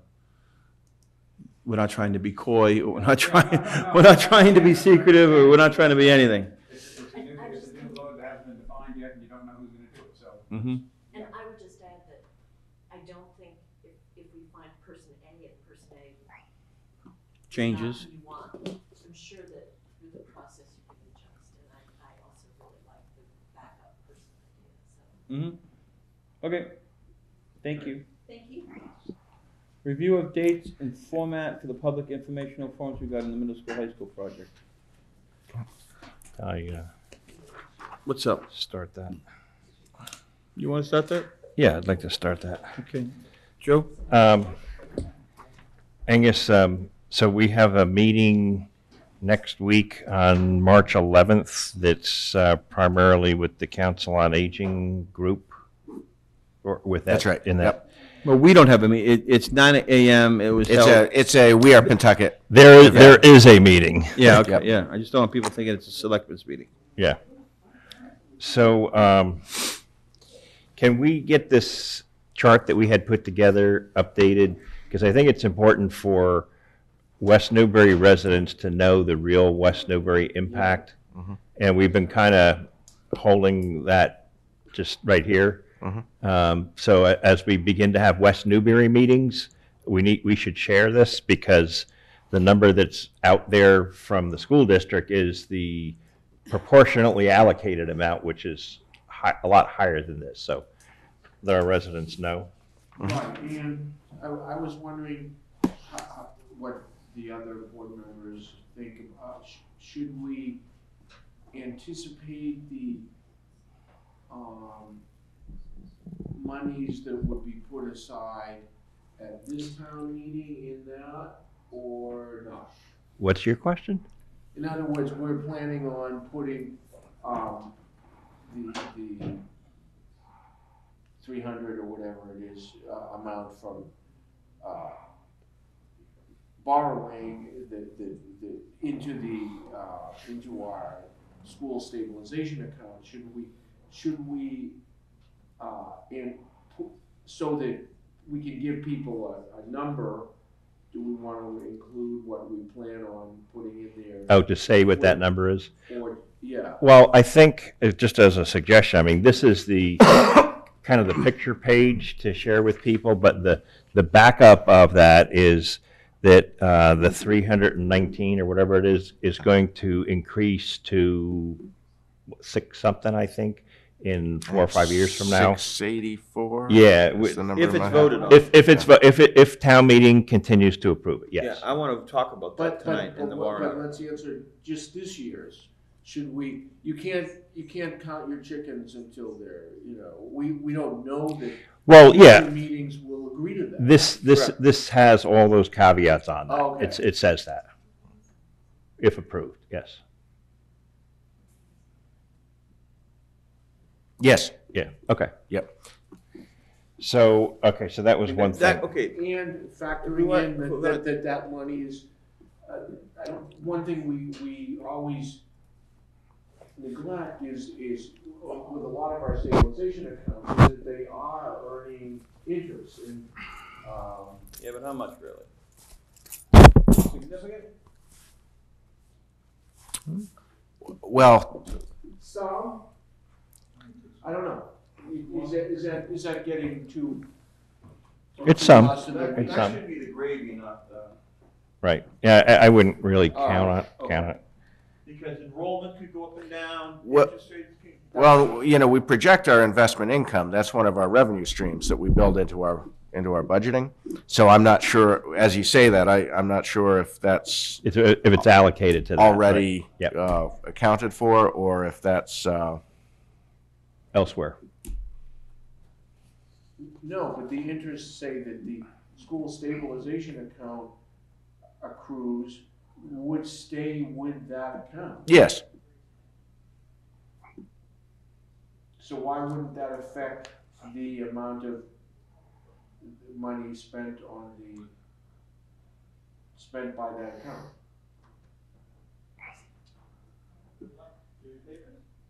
The account balance peaks in I forget what year, but it's in the first decade. It's in probably year 5 or 6, because at that point the drawdowns, it's not like there's ever a time that there's $20 million and it kind of stabilizes and then with the continued. Right, for the cash, it So takes maybe- out maybe more it's- maybe earlier. It's not worth figuring out. Yeah, I don't think, it's real money, but it's not, in the scheme of things, it's not that much. I agree with that assessment.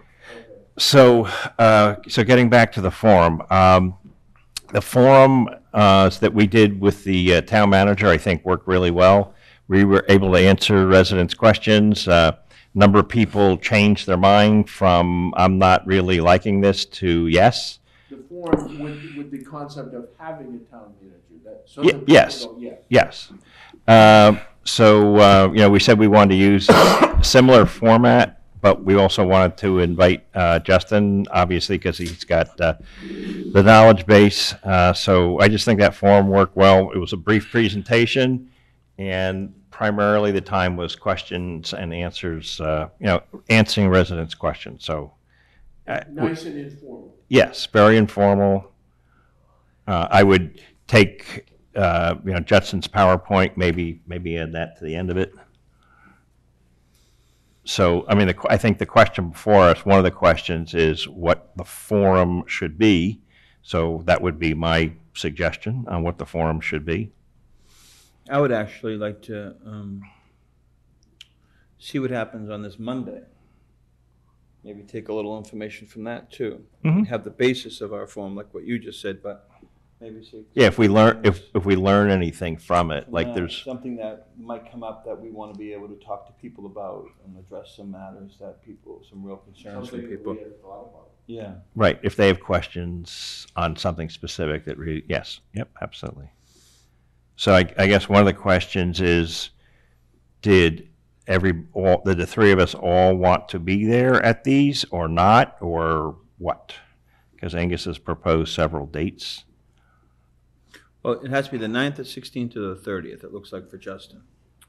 Well, those are the dates he offered. I did get the very clear sense from his assistant, Mary Ann, that his schedule is quite full between now and town meeting. You can't do the 30th. But that's not to say those are can't do the the only 30th in the dates morning. he's available, but those were the ones that he offered. So April 9th, I think, is that okay with everybody, just to take one off the table? April 9th is Tuesday? Yep. Yeah, that would be in the evening at 6 p.m. I thought a Saturday was. He offered a couple of Saturdays plus the April 9th. And the goal was to have one evening and one weekend. Is there a FinCom meeting there that night? Oh, we're gonna have two different ones? Well, that's what he just said. Oh, I Yep. would have one. Oh, I don't care then. I can't do March 16th. My son's getting married.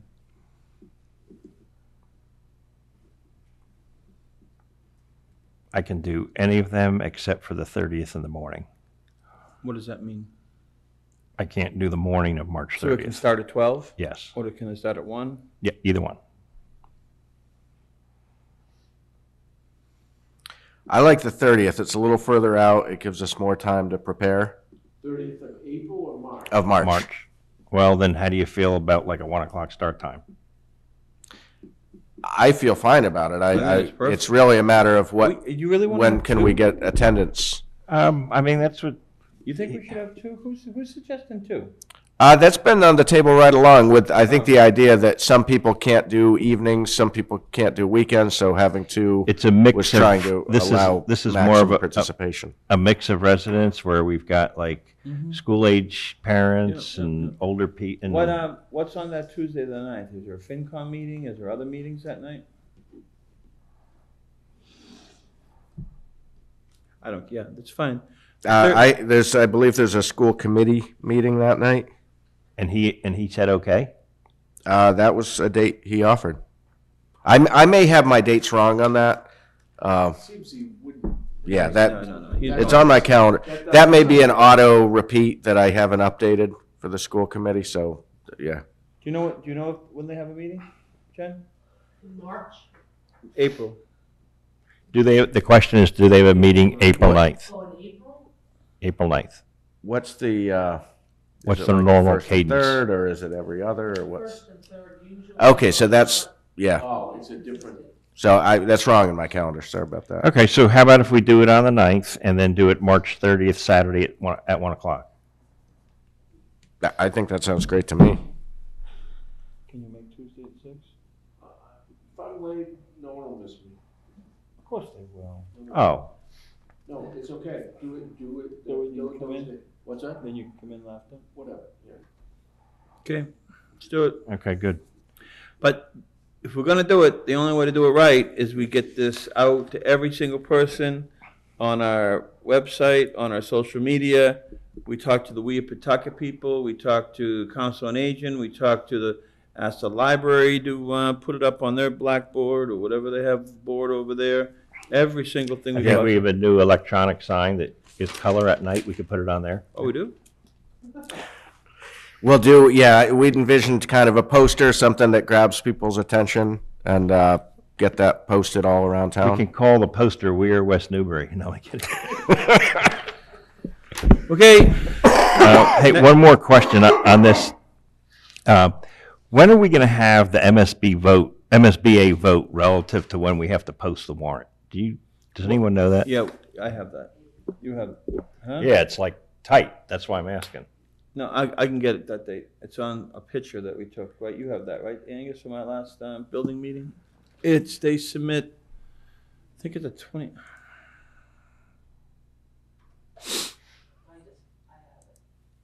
You have it? April 10th is their meeting. Yeah, so we'll know April 10th. Is this a number, like, we kind of know the number? You got the number. Okay, so that's the number. That's the number, and that's where they say yes and how much they're going to contribute and all that kind of stuff. We have the overall number. We won't have the state number, but I think, Joe, matching number. I have to think that there's some amount of time prior to that MSBA meeting, we'll know what number they're going to vote on and have a good sense of whether that is. Because the warrant has to be posted on Friday the 12th. Yeah. At the latest. Yep. And we can't sign it until. We're doing what we, Okay, I'm everybody's doing what they can do. No, I understand. I'm just asking to understand. That's all. Okay, thank you. Okay. Next thing is, request for authorization to pursue a Northeast Homeland Security Regional Advisory Council grant. I move, do you want to just approve it? Yes. I move to approve the Northeast Homeland Security Regional Advisory Council grant. Second, it's been moved and seconded. Anybody have any questions? Or want to talk about it? Nothing? All in favor? Aye. I'd just like to commend both the chiefs for working together on this. It's great when you see grant application with police and fire working together. West Newbury Youth League request for fee waiver for use of facilities more than 6 times this year. I move to approve the West Newbury Youth League application for use of facilities in excess of 6 times. Second for discussion. Angus? Well, just to be clear, so the request, it's not the request for the use that triggers the need for board approval. It's the request for fee waiver for the use above 6. That's based on the policy the board modified this past fall. What would the fee be? There is a fee structure. For the West Newbury Youth So League? basically, the board said that the 120, Mary's telling me. So, yeah, they can use it all they want, but if it's more than, if a nonprofit's using it more than 6 times a year under the revised policy, they get the fee waiver is what triggers this. Okay. Is this, I mean, I guess my question is,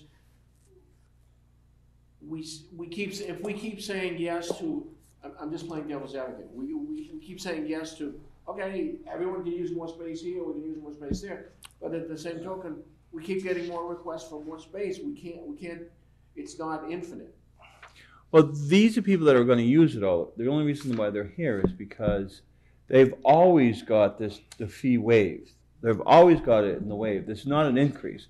But we put a policy up that we're not giving Mary or whomever was doing just waiving it because we told her to before that if they use it more than 6 times, they have to come in front of us, and we always just waive it again. This is getting foolish because we do it every time anyway. So then we have all these people come to us and they say, well, I have to come to a meeting. Yeah, it's going to be waived anyway. So I think our policy of 6 or more was more set out for non-town people. Yes. We're thinking, wasn't it? Yeah, nonprofit. Nonprofit. For profit.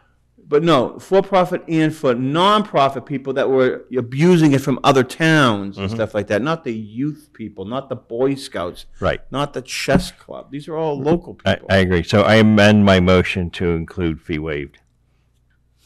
Second. But again, my question is, are we running out of space? It's like, are we? oh, okay. No. These are the same people that have always used it, but we're seeing them now because we have this new policy about we have to waive the fee if they're going to use it more than 6 times. Before, Mary always just waived it because it was a local nonprofit organization. It never made it to us. It just seems like more because we put this new policy into place. That we put it in to put on the agenda for the people to go in front of us for us to say, no problem, and then they go home. So it's like, this is ridiculous. What are these selectmen doing? Okay. Call vote. All in favor? Aye. Aye. But I say that because we need to fix it. That's the reason why I say it. Yeah, what I'm hearing is an interest to revise the policy to have a blanket fee waiver for locally based nonprofits or something to that effect. Yeah. Because it does, at a staff level. They want to use it 30 times a month. You can't say no. You can't just say absolutely positively yes. No, but that's not the norm. That's when Angus or Mary would come up and say, hey, listen, this is just abuse. We got to stop this. If someone doesn't renew their office lease and just sets up shop here instead. Yeah, that will get, those things get flushed out. Next, I move to approve the West Newbury Youth League baseball use of the annex in excess of 6 times fee waived. Second. All in favor? Aye. I move to approve the use of the annex for the West Newbury Garden Club in excess of 6 times fee waived. Second. All in favor? Aye. Aye. Next. What is next? West Newbury Youth League review, the review of town draft warrant. Warrants. Continue review of draft warrant articles. That's next.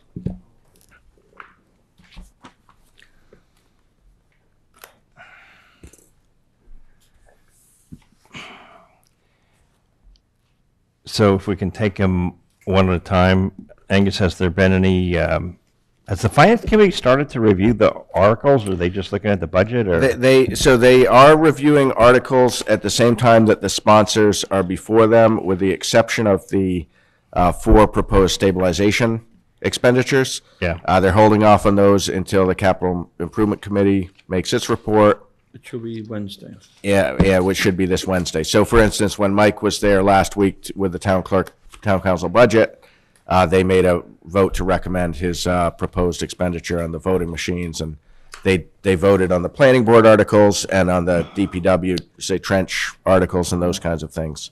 Okay.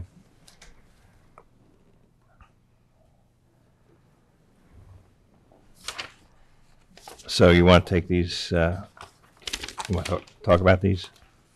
Yeah, definitely. I didn't have any questions currently on the special town meeting. I don't know if anybody else did.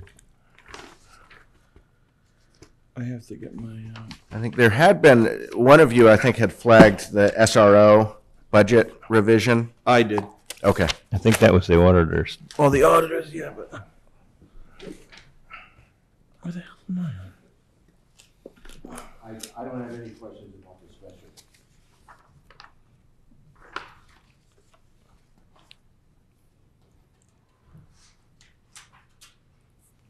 Okay, let's go.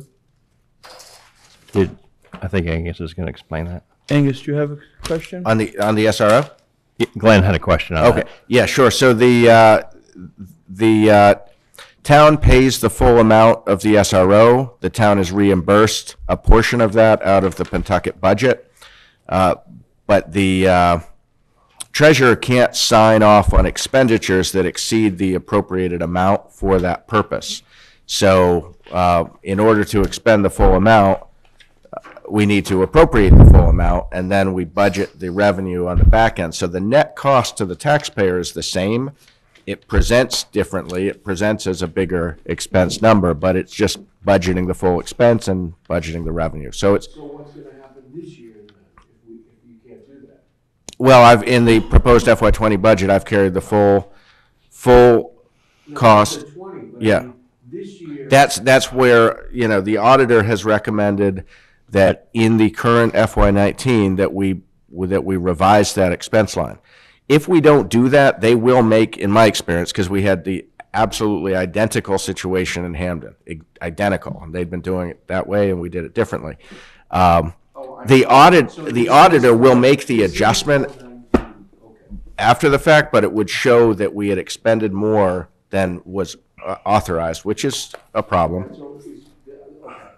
So It's an audit problem, it's not a real-world problem. This would be a rate, so would this go on the top, how are we gonna put this, are we gonna use this on free cash, or how are we gonna do that? I believe I We're did, already expense, yeah, so- I believe I did put that as free cash, I believe. Which I actually kind of don't have a problem with, because I want it to come off if they, for some strange reason, don't fund it on their behalf. So let's now put it in our operating budget. But we should have some type of memo This is of, from available funds. on the- we should have some type of memo of understanding from the school committee that they're going to fund X amount of dollars, Yeah. shouldn't we? Yes, and that kind of, yeah, I totally agree, Glenn. And that dovetails, I think we do, actually, and that dovetails into what I was going to say. Angus, there was an original agreement between Jeff Mulqueen, the superintendent at the time, Art Reed, and I don't know who from here, I guess us, that we get to a point that we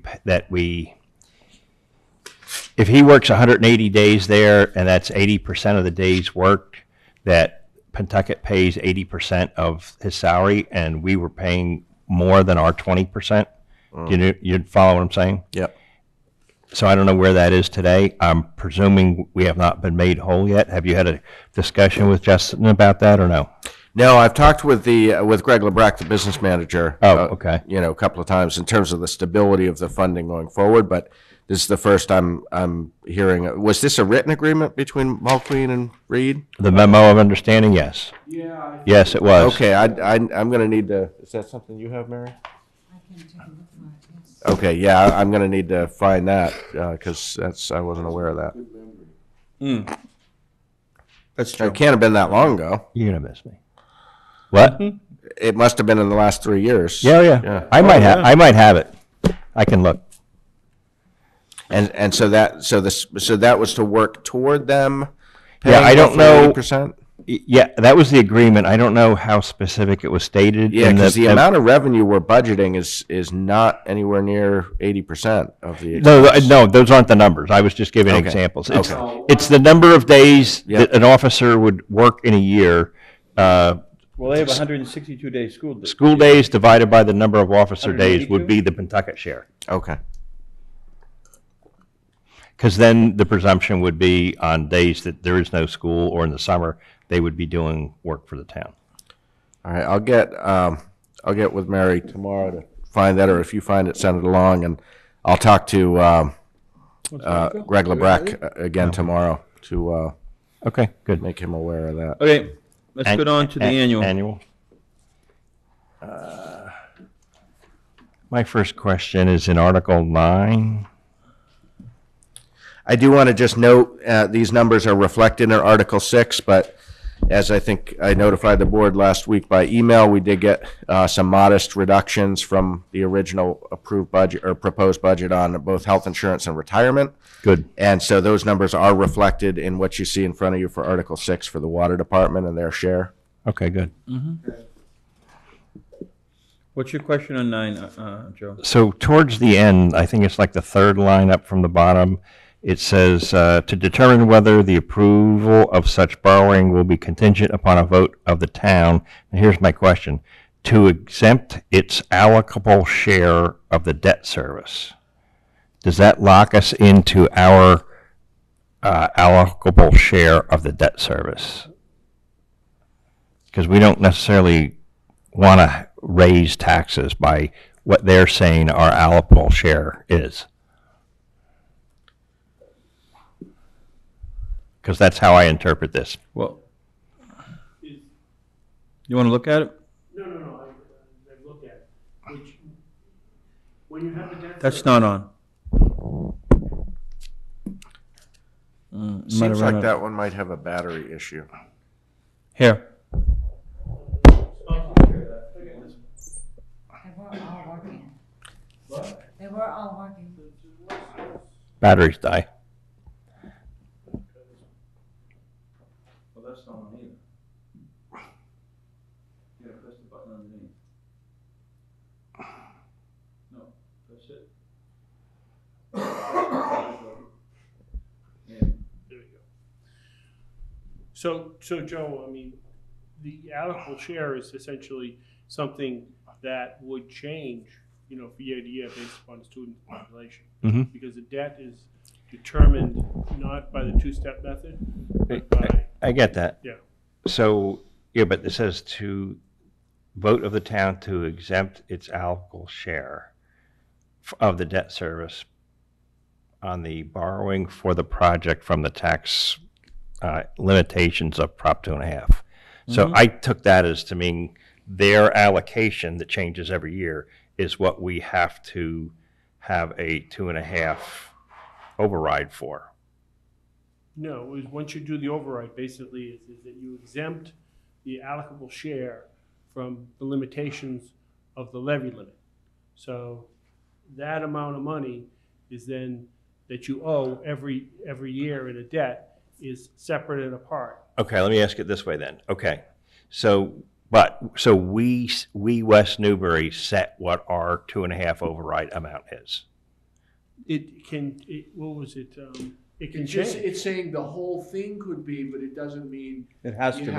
it has to use the whole thing. Okay, that's fine. I think that's what it means.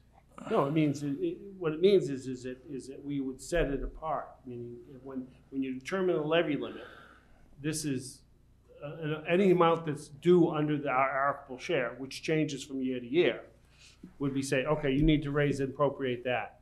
Then when you determine your levy limit and all the other things, that's already budgeted. Then you add it right to what you need to raise and appropriate. Okay. But I think Joe is afraid that we're gonna have to go up to the. When we have savings to be able to pay, To go over the levy limit, to go limit the entire amount even though we don't need the entire amount. Isn't that what you're driving at? Correct. Yeah. Oh, you mean we have to raise the entire amount even if they don't spend it? No, if we don't need it. We don't need it. Because we have money spent, so Say, they're, excuse me. we have I'm money sorry. on the tax rate already. Yeah. Yeah. So hypothetically, that portion is gonna be, what they're saying, what Joe got up, is gonna be $700 a month, excuse me, $700 a year, right? We don't need to do that because we have money already saved. So we might only need $400 a Yeah. year to be able to, over 2.5%. The override gives you the ability to raise the money. It doesn't tell you where you have to pay that money from. So theoretically, is that if the override, the amount that you owed, you could exclude from that portion, all right, was say 500,000, all right? But you had 500,000, you say we want to do it. That means you just don't have to get that money from raise and appropriate. But that gives us the ability to get it from raise and appropriate in the future, so we're just increasing our ceiling, because hypothetically, 10 years from now, people don't like this formula and they're not doing it, we might have to put it on raise and appropriate. Well, after it gets voted, if it's approved, it kind of becomes a moot point, because then we owe it. It's always going to be there. It You does- just have yeah, to. it doesn't matter. It just depends After this where- year, it doesn't really matter. Yeah, it depends on where you get it from. Yeah. I mean, once you agree to the. Okay, so that's your answer. It just Okay, raises so the it's- ceiling, but it so it's- doesn't mean so that we it's have fine. to, we don't have Okay. to go to the It ceiling. doesn't mean you have to raise the money from raise and appropriate. Okay, I'm good. Just gives I'm us the good. ability to do it. I Okay. saw the Any wording. other questions? You have 9? Yeah, Angus, you highlighted, do we want to keep this here? That was actually Mike's note, and I think it's a point this board's discussed of whether, in terms of the sequence of that article, if you put it too soon and people all show up for that and get up and leave, so do you Well, want to? I I gotta think, think Mike, about that's this. where you're going with that. Is, I think people will leave after this, but they're going to leave after it wherever it is. And I'm not concerned about having a quorum for the annual town meeting. I think we'll be fine for that.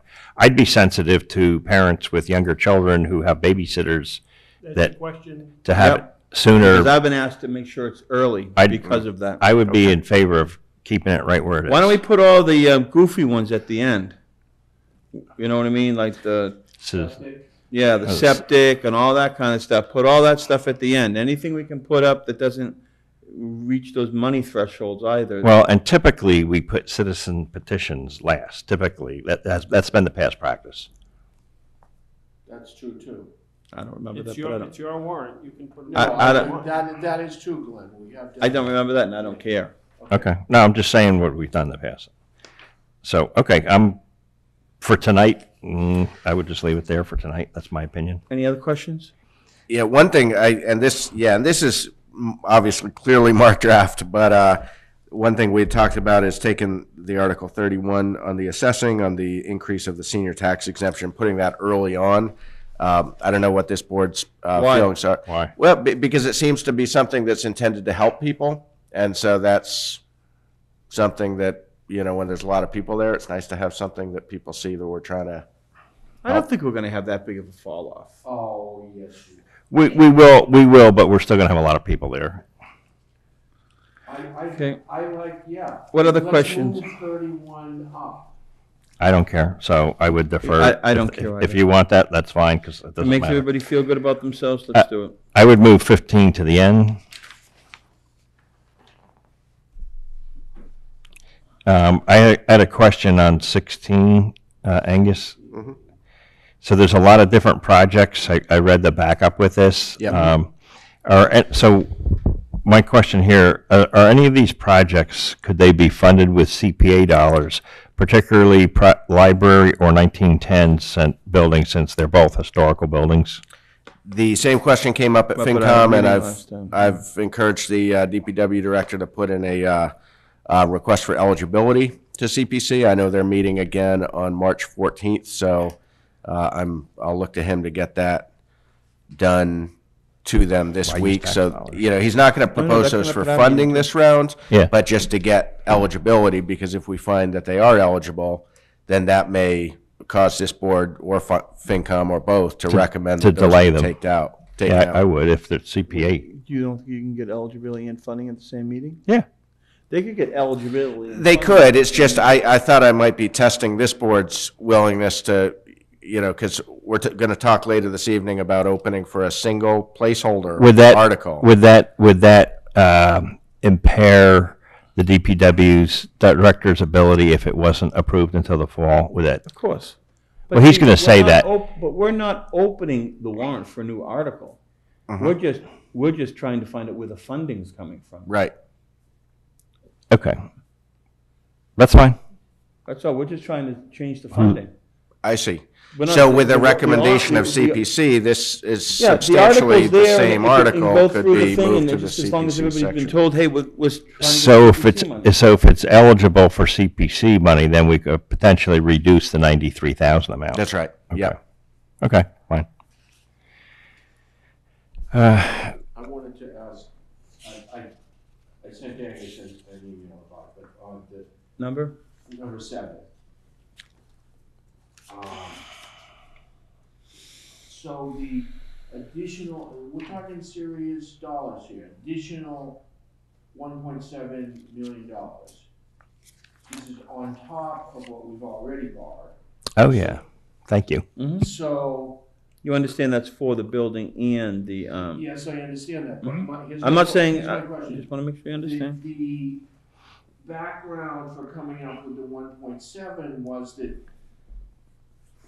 we added additional engineering expenses plus the worst bid, the highest bid for these two things. Yep. And then 10% more on top of that. Yep. Yes, we did. So why would we take the worst bid? Why wouldn't we take the best bid? There were only 2 bids that came in, and they were pretty close to each other, and they just didn't want to happen because the bidding process out there is so crazy.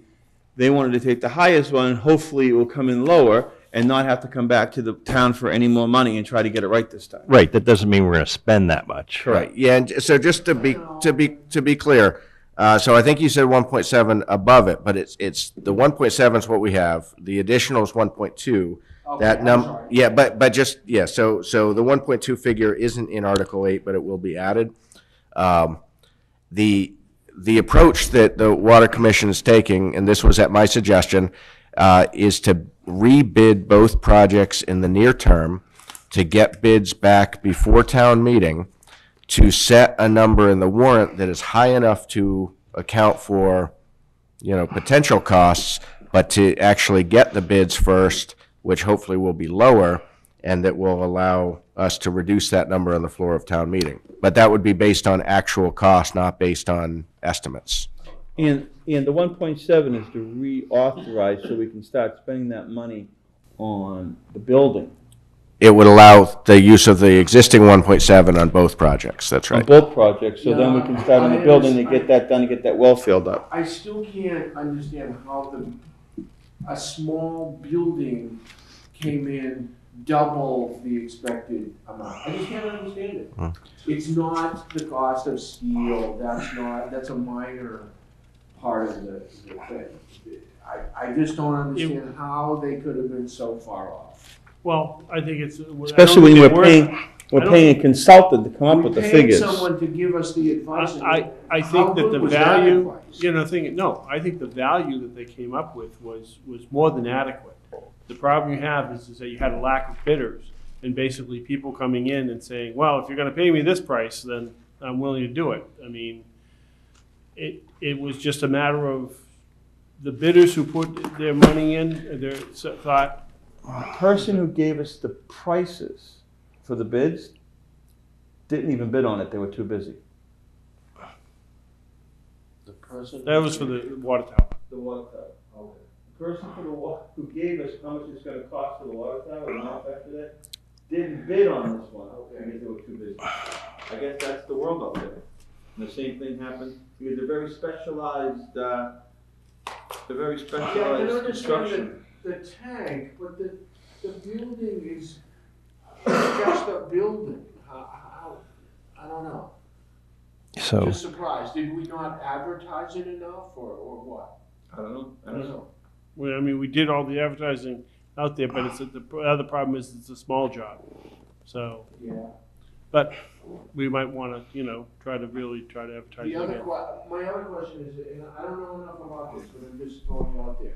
It said that there's an emergency generator involved in Yep. this too. Yep. Is that an absolute project necessity? Well, when I asked that question, I got, at the CIC meeting the other night, I got the same answer. What was the answer? It's old. Starting to rust. Could break down. Parts are hard to get. How many times have you heard But that? I believe they also said that if, in awarding the bid, they could leave that out. They could leave that out. Yeah. Only if the bid came in high. Mhm. So that, Okay, so that, well, that's, so that's how much they needed. So this article is 100% funded by Water Enterprise? Yes. Okay. I believe the moderator might rule this article out of order because you can amend a bylaw, but you cannot amend a vote taken at a previous town meeting. She's actually been very hands-on with getting the language to where it is. There was an earlier draft of language. I'm that surprised. did not meet her. I'm surprised. And so then we had an extra conference call with bond counsel, with the moderator, with Mike, myself, and the treasurer, and the resulting language what's the answer to that? does meet her.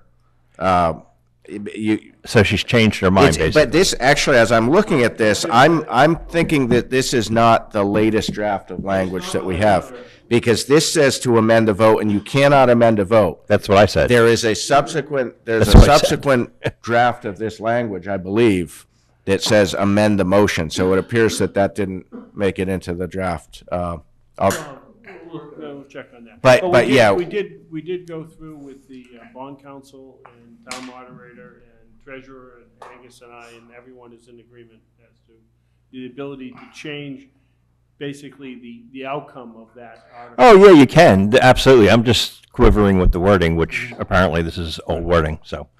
Article 25, Hold on. Are you comfortable with your answers on 7, Archie? Well, I don't know, comfortable. As much as I can. Okay. Okay, 25? to see if the town will vote to amend Pentucket Regional School District regional agreement in order to provide contingency planning for the district in the event that blah, blah, blah. Mhm. And it says, question, should we coordinate with the district so 3 towns have the same language in the warrant?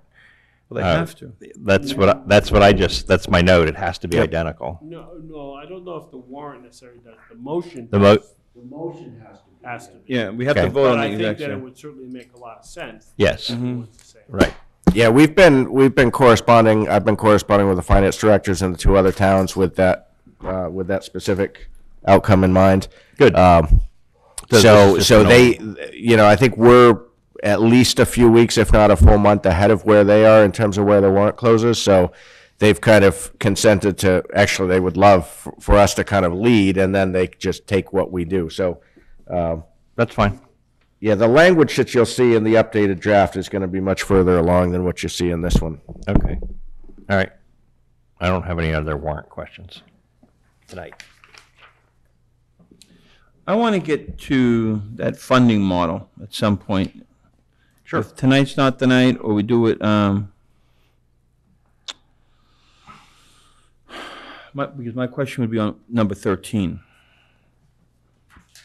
The vote to approve replace the sum purpose of stabilization fund. What's the question? Well, not a question, but more of a concern about the model, and to make sure that when part of these I was going to speak up when you were talking about the forms, but part of these forms that we make sure we tell people that they have already been taxed for the school, because one person in part, yeah. Well, they have. In part, yeah. In part, they have. Correct. We have not been taking off debt. Correct. And we have been, well, that's, okay, let's not, that's very interesting.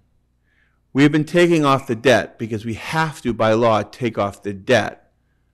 But we've had enough in our levy capacity to be able to Continue to raise and to appropriate. keep raising appropriate, because correct. there has been a dialogue out there. Without going over 2.5.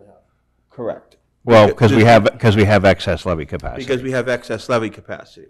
Because I've been asked a couple of times, why isn't our debt coming off? And the debt is coming off, because by law it has to come off. But we have excess levy capacity when we're using that. So the debt's, I mean, it's kind of like, I mean, after the school gets voted, it's kind of a moot point. why is that? Well, because then we have to pay for the school, and whether we use debt that comes off or just raising it doesn't matter. I mean, it's one or the other. It's not going to impact anything. I understand that, but I want, Well, you could say that somebody that moved out of town has already been paying for the school. has been paid to, this year has been paying for the school, and they will never get any benefit. That's true. In any situation. Well, That's we've been true. paying for the school and not That having a school. That happened to me when I was in Boxford. We voted for it. Masconomic, we started, and then we moved. Because, and this money, if this is not voted down, people have to understand that this money now will go into our stabilization account. That's a whole different conversation, yes, and it's. We should tell people this. Yes, we need a plan. Well, this is part of these forms. There should be it's a conversation that the board needs to have. I would think there would be a pretty substantial tax reduction also, because we're taxing this amount, and now we don't need to tax that amount. So there'd be a tax reduction as a part of it. I just want to make sure, because people are asking a lot of questions about how we're funding it now. We've been open and transparent about it along the way, but I think But now it's still kind of complicated. You can see how people could not understand totally get it. Yeah. And if push comes to shove now it's really happening. Yep, And they want to be able to understand the whole picture. Maybe we should have, not to put up here, because it's too many numbers, but have the actual spreadsheet, so if that question comes up, we can show the person. But I don't know, Joe, that spreadsheet. That's a lot for anybody to get. But Angus redid it. It's less complicated. But I don't have that funding proposal that you brought forward before about how to keep the school down. But I thought that took a lot of that we're going to fund that through free cash or stabilization. What remind me of that? It's always been raised and appropriate. We put in, I think, an initial 50,000 or something, but when we created it. But since then, it's always been on the tax rate. Always. No, I mean, that's not true, because we did 500,000. Oh, you're right. There was an infusion. You're right. I forgot. Free cash. You're right. Yeah, for You're free right. cash That was you and Forbes, right? Yeah. Because you're. I forgot about that. So I apologize. So hold on. What am I missing here then? When you say it doesn't really matter after it passes, but I thought the only way that formula would work is if we kept on putting X amount of dollars we had to vote like this every single year. Well, the debt is going to be, the debt's going to retire, okay? certain things are gonna be completely paid off. Yeah. More. Yeah, and we're going to have to make the school payment. So, I mean, it's kind of self-fulfilling. I don't think I'm explaining it well, but. I think maybe. I didn't have it in front of me, and I'm sorry. Yeah. I'm under to talk about this. I'm not going to try to paraphrase what Joe's saying, but let me just say my understanding, which I think is similar in terms of it doesn't. So once the debt's actually issued, the town's obligated to a certain amount, and the whole rationale of this stabilization model is that a certain amount of that total amount is already embedded in your taxes because it's already been going toward debt service. So once the debt's issued, whether that money is, raised as part of a warrant article to go into school stabilization and paid out of school stabilization. You really don't have to do that Right, as opposed to simply. Yeah, exactly. We So can I think discontinue that. Yeah, practice. once the debt's issued, you're paying the full debt service. I think the idea has been that the some amount of that is already embedded in the tax rate because of the prior capital needs. Yep. Which then needs to be voted out. Now, that's in a stabilization The account. cash needs to be voted out, yes. Yeah, to pay the debt. Yes. Not the future. No, I understand that. Yes. Off of raise and appropriate. That doesn't have to, that automatically happens. What if? And what is that? What if people didn't vote to take it out of the school stabilization account? Did we ever Well, then their say taxes that will that go- could happen? No, the taxes would Their go taxes go up more. I know, but anything's possible. But within this model, how many, every single year over the 30-year note, that we're going to be paying it down through the stabilization or just in the beginning? The cash from the stabilization, Yes. I think it's amortized over the whole 30 years. Well, but that's contingent on continuing to put that full amount into it. And so right, so if it doesn't matter to do that, If there's any benefit to doing that. Yeah, the only thing we need to. So there's where No, see, my, there might be a benefit if, there's where my if we, thought no, was. if we put the money in, say, June 1st, but our bond payment wasn't due until November 1st, then we collect interest on that 600,000 every year for 6 months. It all depends on the timing. Okay, but so I'm not losing my mind. There was a model that I saw that had us paying into stabilization every year, so we could keep this, but I understand why we wouldn't have to do that because. Right.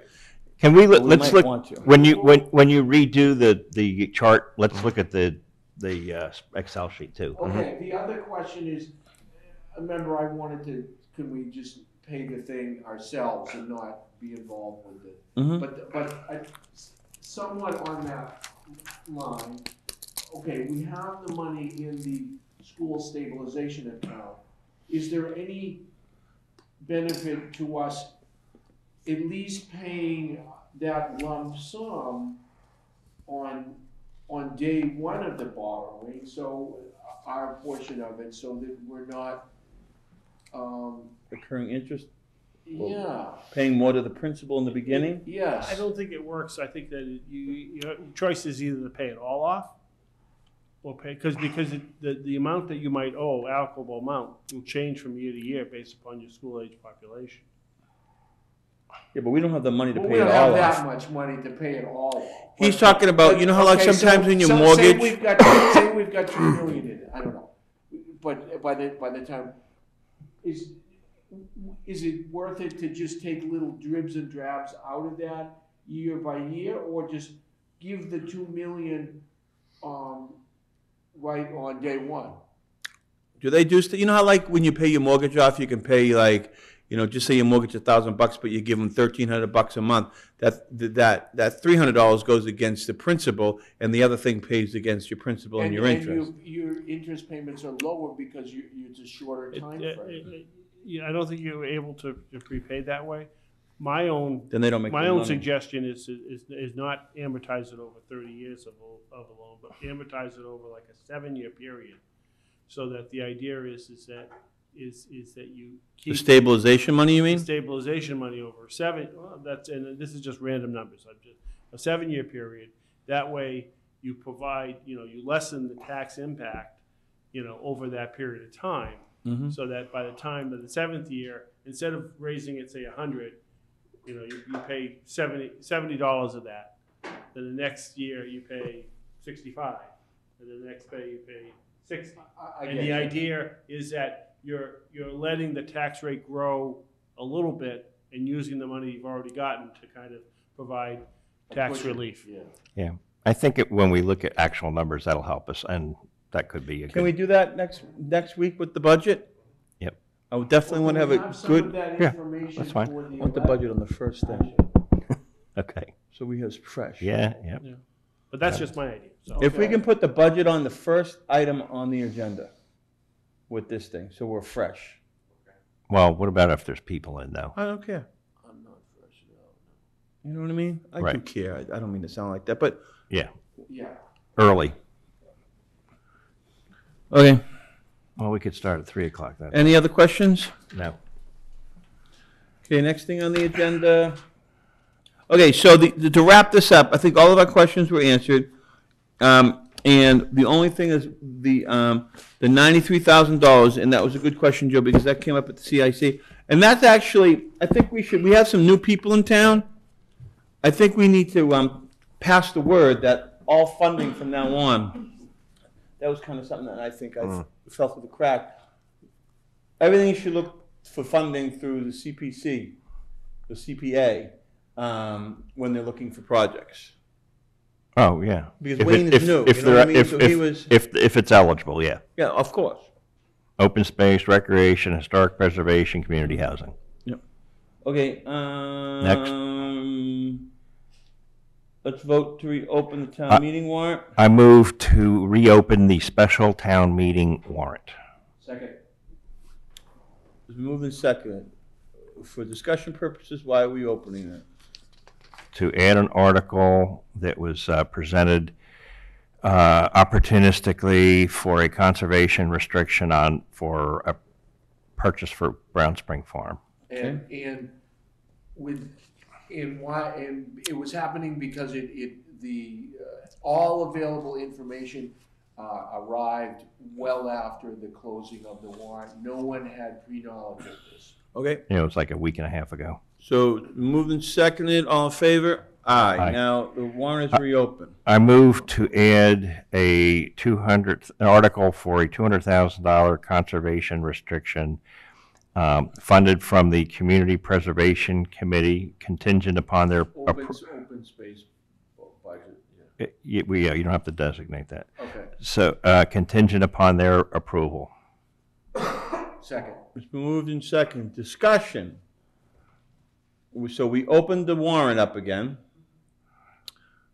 The special town warrant, and the reason why we opened up the special town warrant to add a new article, Joe? For a $200,000 conservation restriction for Brown Spring Farm that is part of a bundled offer to the homeowners or property owners, a private party, Greenbelt, and the town. So Greenbelt and the town will share in a CR for the property if approved. To keep it as a farm, for a farmer. To keep it as a farm, yes, farm. and the person's a farmer. And a person to be part of that purchase price, and he'll keep it as a farm. The CPA committee will be reviewing and acting on this on March 14th. It's been moved and seconded, it's been discussed, all in favor? Aye. Aye. I Make a motion. I move to close the special town meeting warrant. Second. It's been moved and seconded, and any other further questions? None, all in favor? Aye. Aye. Minutes for December 3rd. I have a question for Mary. Mary? At the bottom of the first page, it says, Selectman Anderson moved to approve blah, blah, blah, seconded by Selectman Anderson. Do you know who seconded this article? If not, we can table it. What's your alter ego, Joe? You gotta, I caught it too. I seconded it. I didn't catch that, so I would have to take a look at my notes. I seconded it. I remember that. You do? I move to approve the minutes of December 13th, 2018 With those amendments? as amended. Second. All in favor? Aye. Aye. Who seconded? I'm not really sure. Who seconded that motion? Moved by Mr. Anderson, been seconded by Mr. Archibald. It's a unanimous decision. Angus, update on Finance Committee budget review process and upcoming meetings, please. Okay, so we are in the thick of the FinCom review process. They had their first, they've had a number of meetings this year, but last Tuesday was their first substantive review of the proposed departmental budgets, and they did favorably recommend the following expense budgets: Public Works, Water, Library, Town Clerk, Town Council, Board of Registrars and Elections, Planning Board, and Board of Appeals. They also Moving along. approved the revenue projections that the town accountant and I had prepared. So they had a number of tough questions. Some they sent ahead of time, some they asked at the meeting. But at the end of the day, the numbers initially proposed all held. And I've included in your packet the revised schedule. There was a modification to some items on the March 12th and March 19th meetings, specifically to push back the CPC to the 19th to allow for this Brown Spring Farm proposal to play out, and then to bring some of the employee benefits, health insurance, and retirement and so forth, bring that forward to March 12th. So there's a minor adjustment there, but that schedule is in front of you. It's posted to the web on the new budget page that was referred to earlier in Glenn's announcements. So I think it's, we're off to a good start. It's a very rigorous review. We're currently responding to some questions that we've received in anticipation of tomorrow night's meeting, and I expect a continued it's a very focused process for the next few weeks. It does sound, and Mike, you were there last week, it sounded to me that the committee is likely to schedule an extra meeting at some point during that final week. They did not do that, but it looks like they probably will do that to create some breathing room, especially to the extent there may be changes that become known after they make recommendations. I only bring this is a very minor thing, but I only bring it up because I noticed it's on tomorrow night's agenda, Board of Assessors. The actual board, there's a $1 salary. I'm not in favor of that. I don't know if other board members are not in favor of that. I would suggest removing that. I don't know if anybody else wants to. Isn't that kind of what we did? Yep. Yeah. I'm aware that that was removed last year. It's been removed every year. Yep. I expected it would be. Okay. No, but the comment on the FinCom, they've got a lot in front of them, so. Okay, next. What are we at? Update on Capital Improvements Committee project review process and upcoming meeting. So they've met, I believe, 3 times so far this year. Last week was their first in-depth review of the proposed stabilization articles. The meeting was attended by the DPW director, the water superintendent, members of the water commission, and the fire chief and myself. And so they heard detailed presentations of each of the proposals, and the Capital Improvement Committee will meet again this Wednesday to complete their litmus test for each of the 4 articles, and are expected to come out of Wednesday's meeting with recommendations. I just, related to that, it just made me think of it, the warrant articles. One of the DPW trucks that wanted to be replaced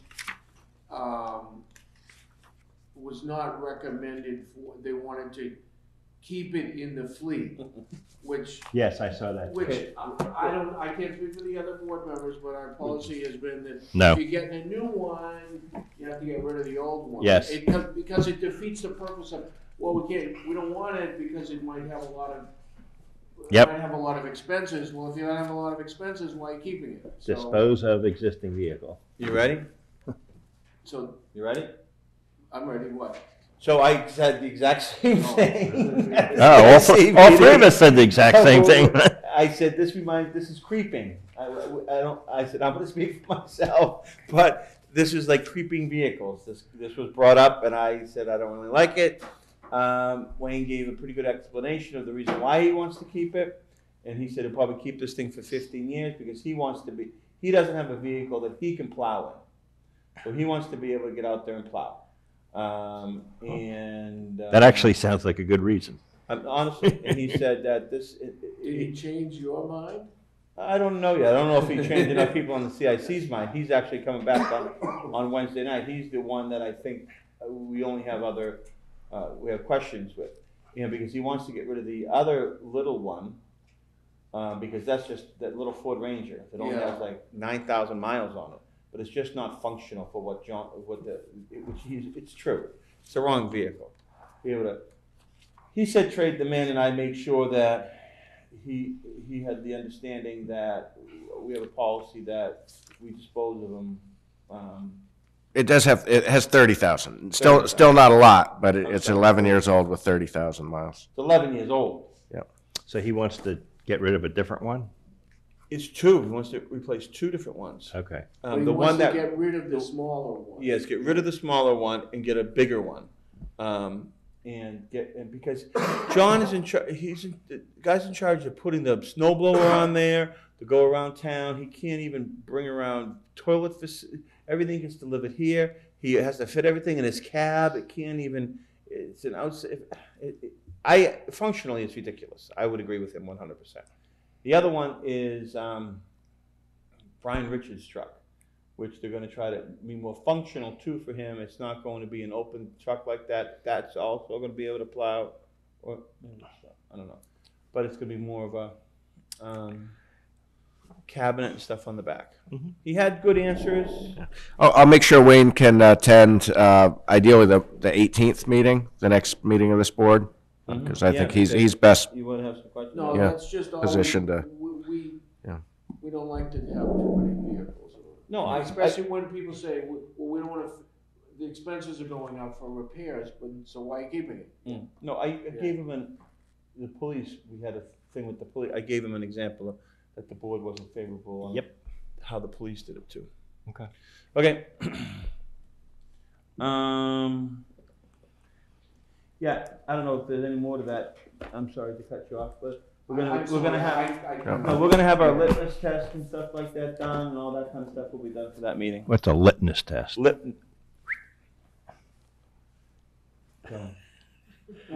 I know it. Litmus. I did 2 years and then I took myself off. So you like to bully kids at school with speech impediments too. Okay, anything else? Future assignments, follow up on anything? You have your list of, the ongoing list of future agenda items that we keep on throwing at you, but we really don't need to listen to them again, but. Yep. Is there anything in particular, gentlemen, you want on next agenda, other than the budget and what we just talked about the school funding and stuff like that? Anything that you'd like, Archie? We would like to have updated budgets, obviously. I forgot to break and you have them printed off for us. I did. I ran off copies so I can give them to you tonight, and they're also posted to the budget page. I posted them today. We have a lowered, Whittier Yep. budget. Well, he knew that already. Oh, okay. Yeah, what I posted online this afternoon, or I sent to Mary, she put online, is it reflects a lower Whittier budget, a lower Pentucket budget, which the committee has not yet voted, but they will be taking up tomorrow night, and we expect will result in a reduced budget. We got some good news last week on both retirement and healthcare costs. They both went down a little bit. So it reflects. No. So it reflects all of those dynamics. Your retirement goes. So I added, you'll see, in what I posted, I added a new column with a March 4th, so you can see. So I didn't change what I put out there on February 19th. I added a new column. So anyhow. Oh, good. Yes. Yeah, so it's not, you don't need to try to figure out what changed. If there was a change, I like it's, that. I like that. and so the new column is. Draft 1 to draft 2, and I'm always trying to. Yeah, no, it's all in one place. You have anything you want? Yeah, I had a thought, so I'm not advocating this. Uh-oh, here we go. No, it's a minor thing. I was looking at other towns on their website, and some of them, they post their agenda and they post their agenda. Backup? Yeah, I don't know. My hesitation is it's 150 pages, but like just in the interest of transparency, do we want to post beyond just the one-page agenda?